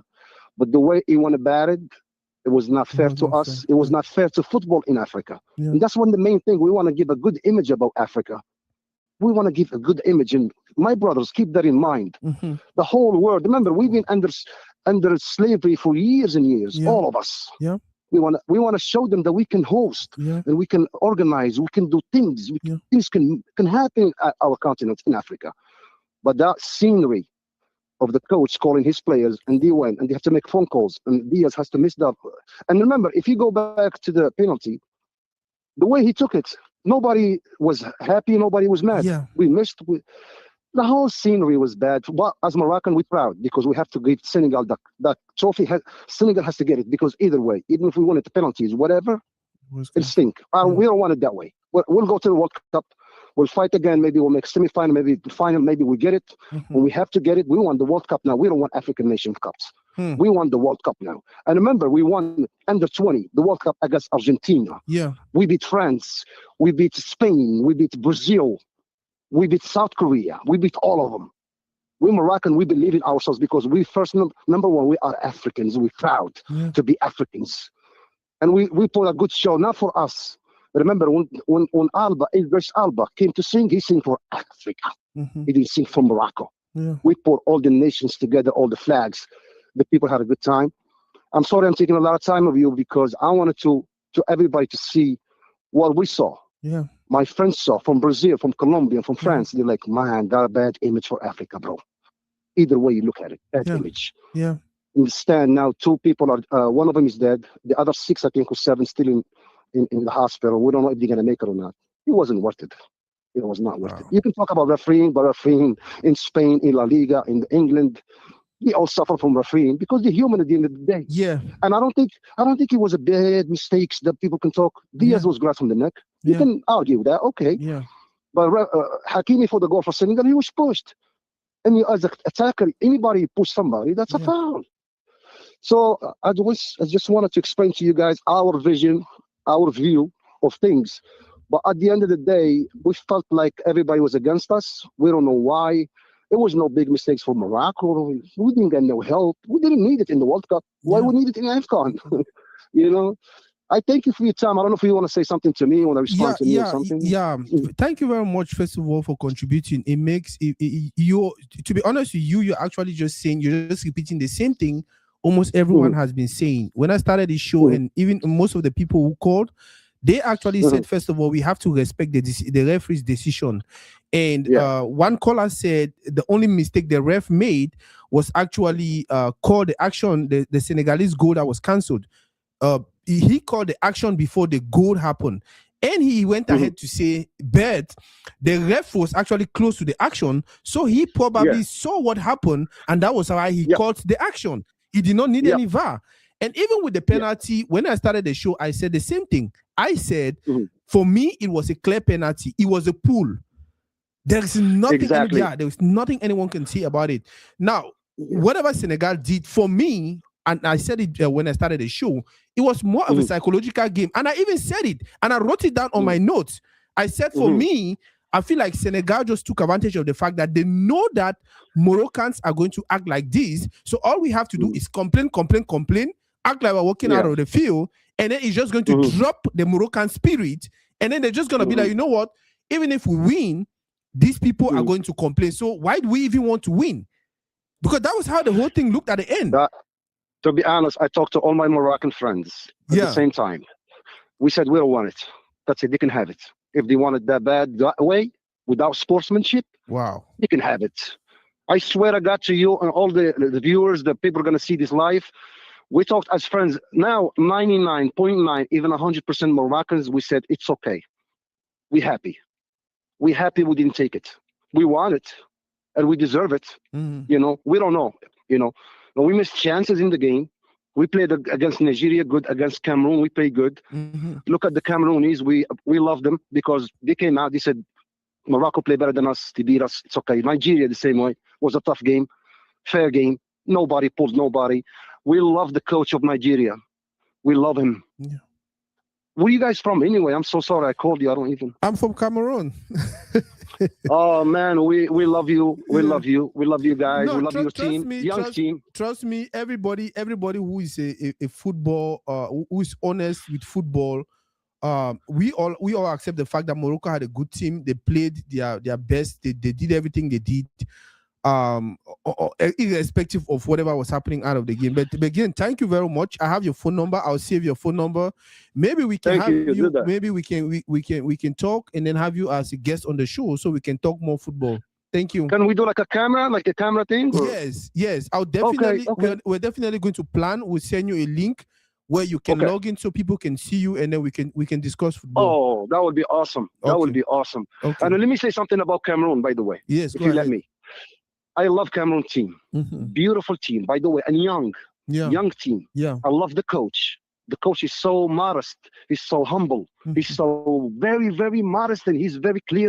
He said, we played a good team, good game. We have a strong team against us. It's fine. We love him. Nigeria team, the coach was awesome, you know. And I don't know, Senegal, we thought we have good friendship with Senegalese, but to be honest with you, the whole Moroccan now, whole country, man, has a bad taste in their mouth. It's like we stabbed from you know when you stab from a friend? Yes. They stab you in the back? Yeah. That's how we're feeling right now. Wow. You know, and that Morocco give a lot of tuition to youngsters from Senegal to come study in Morocco for free, and we give them money.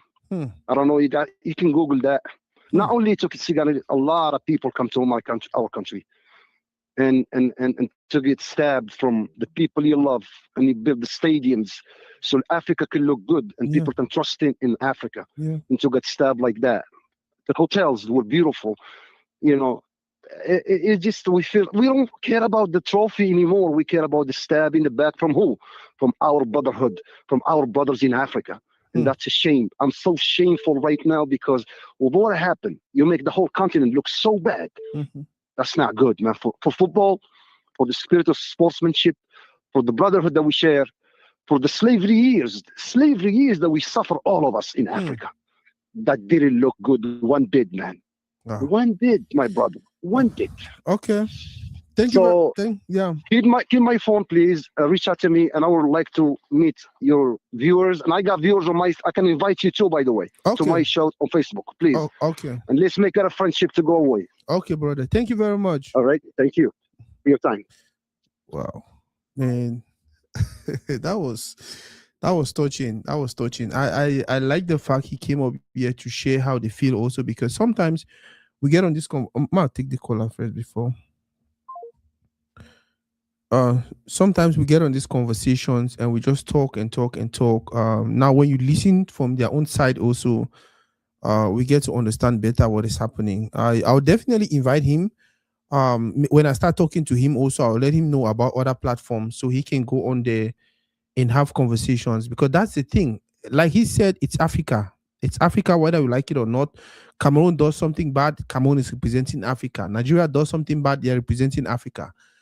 Algeria, Morocco, anybody who does anything funny, you're representing Africa. And if we can look for a way to always solve these issues, I think we're better. That's why Mane said, for me, the reason was the whole world is watching. And the whole world is wanting to watch a game. Why are we walking out? Because of a penalty. More answer the call. My brother. Are they are for you? I know. Yeah. I be able to take you away from that other perspective, my own perspective. Okay, my own perspective. Wait till I say about look at the bigger picture. You understand? Yes. It is a beautiful game. It was a beautiful game organized by Morocco. Mm-hmm. They will always know say game the end when we feel blast is final whistle, right? That's true. The action we Senegal take no matter what it be shameful. Yeah. This win their win be salty and tarnish the whole Africa. We know so we try to showcase Africa as a beautiful continent. Yeah. You understand, right? Mm-hmm. And at the same time to try for one make sure say Africa is the next shit. You know that which I talk about. Yes. So when you look at physically, behavioral wise, it is very, very bad. Yeah. Honestly. And as such, I don't know whether staff they actually look at these things, but you will find say maybe they actually retrain their referees. Mm-hmm. I believe that there is a discontinuity or miscommunication between their VAR and their center referee. Their center referee. When we talk about in time game, minute by minute. Yes. Because I believe say VAR coming now for at least correct mistakes, or better still assist for which way referee makes them out, right? Mm-hmm. But at the end of the day, referee actually get the monopoly or actually make the decision based on which things they have, because now they are at the forefront, not so. But a lot of calls where they make it throughout this AFCON, mm-hmm. it be a lot of doubts. It means a lot of these people be incompetent. Yeah. That's what I think you talk. Because you see, it's a beautiful game of football. By the time you pause football, the momentum dies already. That's true. That means you need to play in real time. That's true. No matter what you talk about. That's true. Because over technology, the key, the beauty for the game. Right. Now, take for instance, did Senegal acted good? No. Yeah. Because once as I referee blast that whistle, they withdraw one come out. A lot of complaints. We don't see bad refereeing even for World Cup. Yeah. You understand? For 2010 for South Africa, wait to Suarez do. Wait to Suarez do. That's it, right? Yeah. But they give they see actually give a penalty, right? Mm-hmm. And we lost them. Ghana be lost them, not so. Yeah. You're talking about refereeing, right? Yeah. But at the end of the day, no be now you agree, right? Yeah, you agree. They qualify for the next. So. Yeah. They qualify. But wait till the man Gian talk. In a talk say, Gian talk say he don't forgive Suarez, but the only way the bet to himself nativity, he actually began to punish them through that penalty, right? Yeah. So at the end of the day, if what if they believe that match made that match continue without killing the momentum? It spoiled the whole show. Yeah. So at the end, the outcome for the Nawiti, the outcome now, fans, it led to people getting killed. The aftermath now, you don't tarnish the whole thing. Yeah. So a lot of things need to be done. A lot of reforms need to be done. Since Twitter would only blame about Morocco, Mono blame Morocco too. If Sweden they organize a beautiful competition. Now just say there's a lot of glitch, the glitch that were there. That would the only thing that the little glitch. But we will never talk about how welcoming the baby. That's be honest. Yeah. The baby welcoming too. You get. Yeah. So at the end of the day, it is this competition that will showcase Africa. But this little thing don't really tarnish the whole show. But congratulations to Senegal, and at the same time, congratulations to for Morocco for actually hosting a beautiful competition. The next question we'll get for us was, what is the lesson learned? Yeah. How do we move forward from here? That's true. Sanctions, yes, it is, but what are we going to learn as Africans? We got to love ourselves, bro. Yeah. We got to love ourselves, and at the same time, we got to preach peace, because right now everybody is just pointing fingers at each other, which it will never solve a situation. Very true. Two wrongs can never make a right. How the most important thing now, how do we move from here? Boy, we have it better to build than to destroy. Very you true. Understand? Very true. Because we sell Africa to the world, but we will abroad here. You know, say it is Africa is the most beautiful place on this earth right now. And you see, even ISO Speed try to show the notions the way these people they get about Africa. They try to cancel her out. Yeah. They try to change them. So we get to push forward that image. Till it don't go. Now lesson learned. Yeah. How do we move forward? That's all. Taco? Okay. Okay, Baba. Thank you very much for that contribution. Ah, man, this is a wonderful one. This is a wonderful one, and that is why we have these conversations, because we need everyone to come in and chip in. We need everyone to call and talk and make their suggestions. You never know who is watching. If they be told, if you guys were told that our brother from Morocco was watching passionately, probably nobody will believe. Even though we're speaking in pidgin, he tried his best to understand and then decided, you know what, I need to call and make some contributions and let my brother know how we are feeling about this whole thing. And there's a talk about the Moroccan guy actually missing the penalty intentionally. Even though he cried, even though, because at the end of the day, these guys came to just play. And when I look at even the final, when they be the struggle for get a cup for Moroccan leader for Senegal, he said he did not want to have anything to do the cup. Made a joke do it. If he do it just only touch him, and then they went ahead to do whatever they do. I like the point with it, especially the last, even the other callers they make more temper, how they talk that in temper mercy with justice, or justice with mercy. I don't know, whatever. But I know we just really need to be calm and try for build, or look for only ways to build what that can help us build. Okay, we'll take this caller for the last time and then we'll end.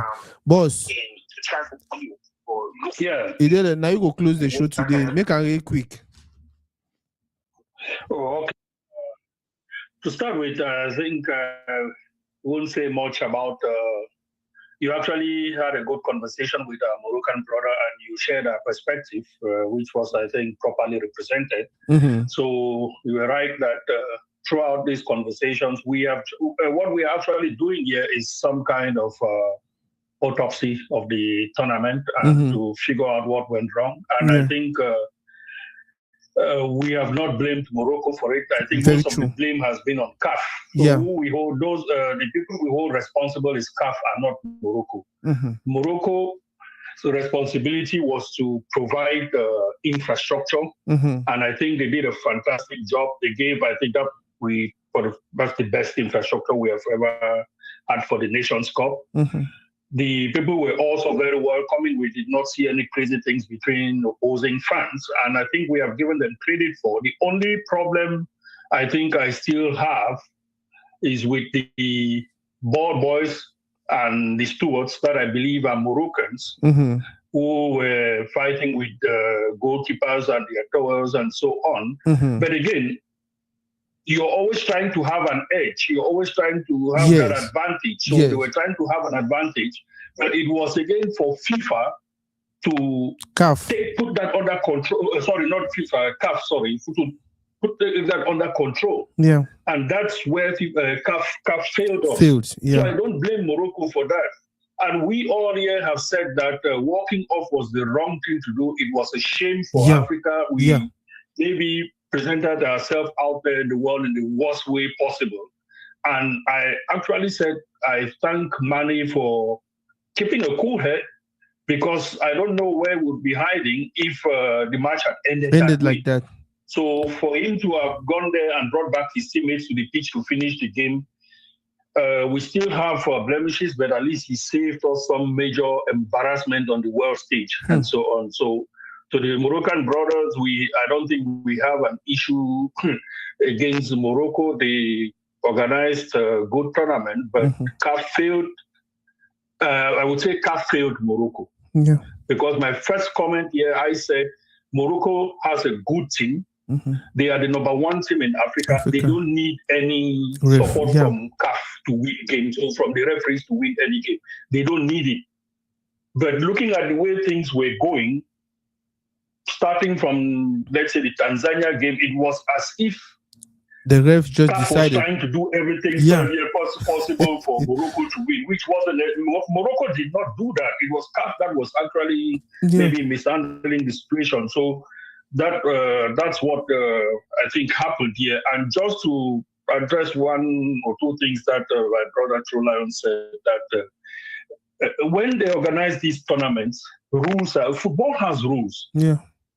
And at times, some of these rules cannot be interpreted subjectively.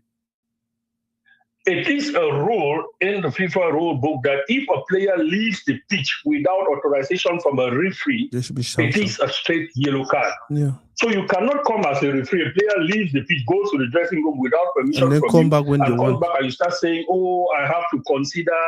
No, it's a straight yellow card. Yeah. And you had two Senegalese players that would have picked up a second yellow, and that would have been an automatic red.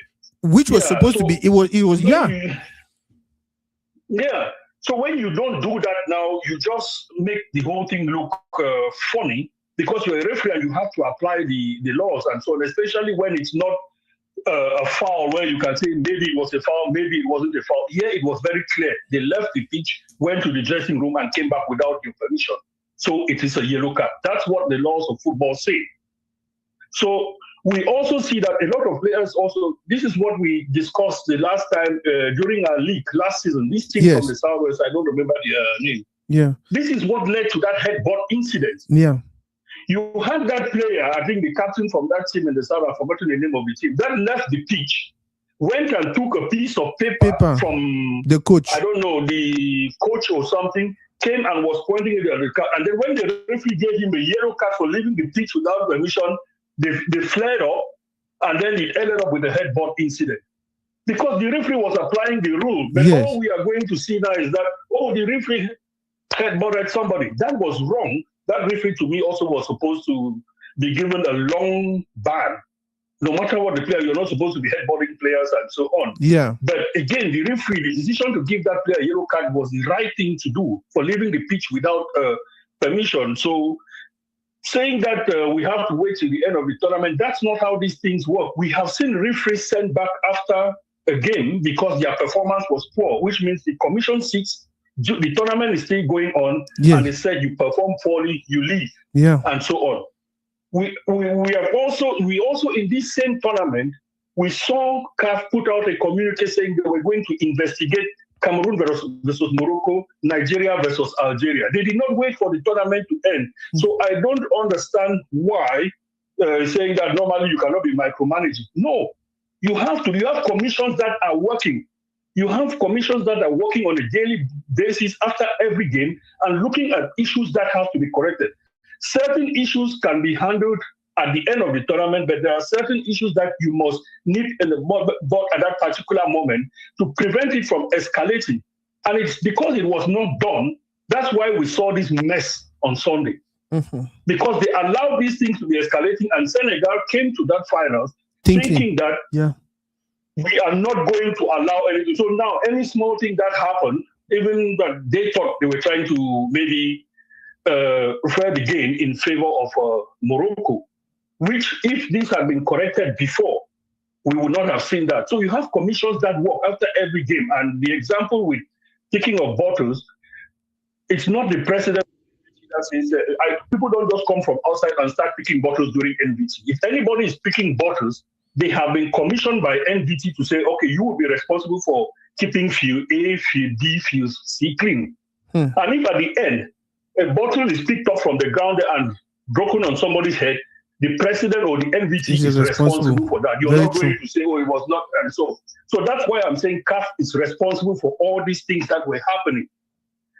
The country hosting prepares the infrastructure. They hand it over to you when you come. You have your technical committees that have been preparing. They train the ball boys. They train the stewards. They tell them what to do and what not to do. So for CAF to have stewards that are rushing and picking up goalkeepers' equipment because the towel is a goalkeeper's equipment, that is a huge error on their part that they are allowed to continue. So it's not something that should be addressed at the end of the tournament. Those type of incidences should be addressed immediately during the tournament so that it doesn't happen. Even during the game. Yes. Yeah, that's why I asked my initial contribution. I asked, what was the first referee doing? What was the match commissioner doing? You're seeing all of these things. You also pointed it out. How can a Moroccan find himself behind the Senegalese goalpost? You're not supposed to be there. When you want to warm up, where did they send you? They send you to go and warm up in your own half of the field. You're not supposed to cross in the other half of the field. How did that guy find himself close to the Senegalese? And he was just standing there for more than how many minutes? Yeah. That's what the referee was already supposed to draw the referee's attention that there is a player there that's not supposed to be there. You have to send him back to his own side. So those sort of things were what we are complaining about, and it did not shine a good light to us as Africans. It brought down the standards really low. I thought we had gone past some of these things we saw. So to me, it's just doing some analysis of how the tournament went so that if any, as you said, we don't know who is listening. If anybody is listening out there, they can maybe take some of our ideas into consideration on how to improve for the next edition. Now it's behind us, and let's be looking forward to the next one. Cote d'Ivoire was better than Cameroon. I think, except for these refereeing these finals, Morocco was better, except for me, the ambiance that was in Cote d'Ivoire, but we also understand it's a different culture. It's not the same like West African culture, so it will not be the same. But organization as a whole, it was an upgrade from what we saw in Cote d'Ivoire as well. And that's what we want, that every year it should be an improvement. I wasn't expecting the referee performance to instead regress compared to what we had in Cote d'Ivoire. So sorry for taking too long. Boss, thank you very much. We'll get Chula on 40 seconds. We'll respond to you, Abek. Chula on Idele one, so I hope so. Even though doing with 30 seconds, we'll just your call has been forwarded to voice. Chula non try for call. We'll give 30 seconds. We'll respond to you. Even though you Chula on the same argument 45 seconds. We'll respond. Yeah. Well, see, I'm right. As much as I've said this, right, and as much as people want to blame only CAF, that is not correct. CAF cannot micromanage everything that happens. Keep in mind, there are 6 cities, 6 different stadiums, 6 different locations, and that has happened repeatedly in Rabat. Okay, which means that Morocco, the organizers, I'm not talking about the team, the organizers, because CAF is doing all the heavy lifting. And who is responsible for actually hiring people for security, the boys, and all that? It's not CAF, it's the locals. That's Morocco. Morocco has their own share of responsibility. So we cannot say that things that is happening on the field that boys are doing, that is CAF's responsibility. No, it is not, because we even saw a Moroccan player. If I look at the lineup, I'll call you his name. I've forgotten his name. He has a mustache like this. He's a black guy. He was there fighting against the assistant goalkeeper of Senegal. Is that CAF? The security did not appear there to protect Senegal. Is that CAF? That is Morocco. Against Cameroon, against Tanzania, VAR did not respond. Against Cameroon, we saw elbows from Moroccan players on the neck, Eta Eyong and Kofani. What VAR did not intervene. We saw the penalty. VAR did not intervene. Okay, and that's where maybe I will blame CAF. However, I have said this over and over. These things take time, because guess what? CAF did not expect that there will be a repeatedly bad calls by officials and things like that. And this is my opinion, right? I'm not saying that this is a fact. In my opinion, it's because of the too much money, the influence Morocco actually had now over the refs. I'm not blaming anyone for corrupting refs and stuff like that, but that's the feeling that I had, because Nasako asked this guy, who was I having? Okay, you don't know him. When I was watching Cameroon Morocco, bro, I was disgusted, because I could feel all 50-50 chances going to Morocco. How can that happen for 3-4 games? How can that happen for 3-4 games, Nasako? I want to commend Hisham, the Moroccan guy who called, because he is such a gentleman. You know, he is giving us his experience, the way he feels. And of course, I know Morocco and Senegal, they have a good relationship. I know, I have done investigation. I know Senegal has its biggest diaspora. It's in Morocco. Do you know that? Senegal's biggest diaspora is in Morocco. I know those things. They have stores and all that. These are people who actually sit together and have fun together. Wow. You know, but their rivalries. You see what Algeria is doing, celebrating Senegal's win over Morocco. It's the rivalries. There's so much, you know, and I think Morocco got caught in a situation where they knew that they had the team to win the African Cup of Nations. And someone somewhere just overdid it. Just think about this. Go to bed and think about this. They knew that they had the team to win the African Nations Cup. And that anxiety has built over the place. Because just look at the way the ball boys are fighting against. It's hard to watch, and it's hard for me to blame CAF. Because guess what? Morocco also has a responsibility. Morocco also has a standard to adhere to. But guess what? As the last caller said, this is a learning process. We have not failed. We Africans have to go out now and talk how Morocco was a beautiful, the best experience, whatever. Because you know, what's his name? Duplex, Donplex, a man from Africa. It was there, and we could see from his videos how the locals were treating him. And how they were very welcoming. Thanks for that, bro. Thank you very much, Baba. Man, and that's one thing we are not even talking about, how Morocco actually went out of their way, because they have a completely different culture from the rest of Africa. I mean, from the rest of, especially from those of us in the West, Center, East, and maybe even South. But they went out of their way to accommodate every other culture. no incidents of, oh, you cannot dress like this, or you cannot do this, you cannot do that, and all of those things. No, they were just like, you know what, this is Africa. Go ahead and just make it fun, have fun, enjoy yourself as if you were still in your country. A lot of things, like the brother said, or like a True Lion or any other caller don't talk. A lot of beautiful things they happen for the competition. We can actually run with that instead of continue running with what will only continue to put. And like I said it earlier, I feel like Senegal actually played a psychological game on Morocco, and at some point in time, Morocco gave in. Morocco was like, you know what, like the caller said, at some point in time, they were like, you know what, we don't want the trophy anymore. We don't want the trophy anymore. If it's going to look like we won because we cheated you guys, we won because your goal was refused, we won because they gave us a penalty, you know what? That's it. Just go ahead and now it feels worse. Now I really feel bad because I had that impression that Senegal actually tricked Morocco psychologically to feel like and then now they won the thing.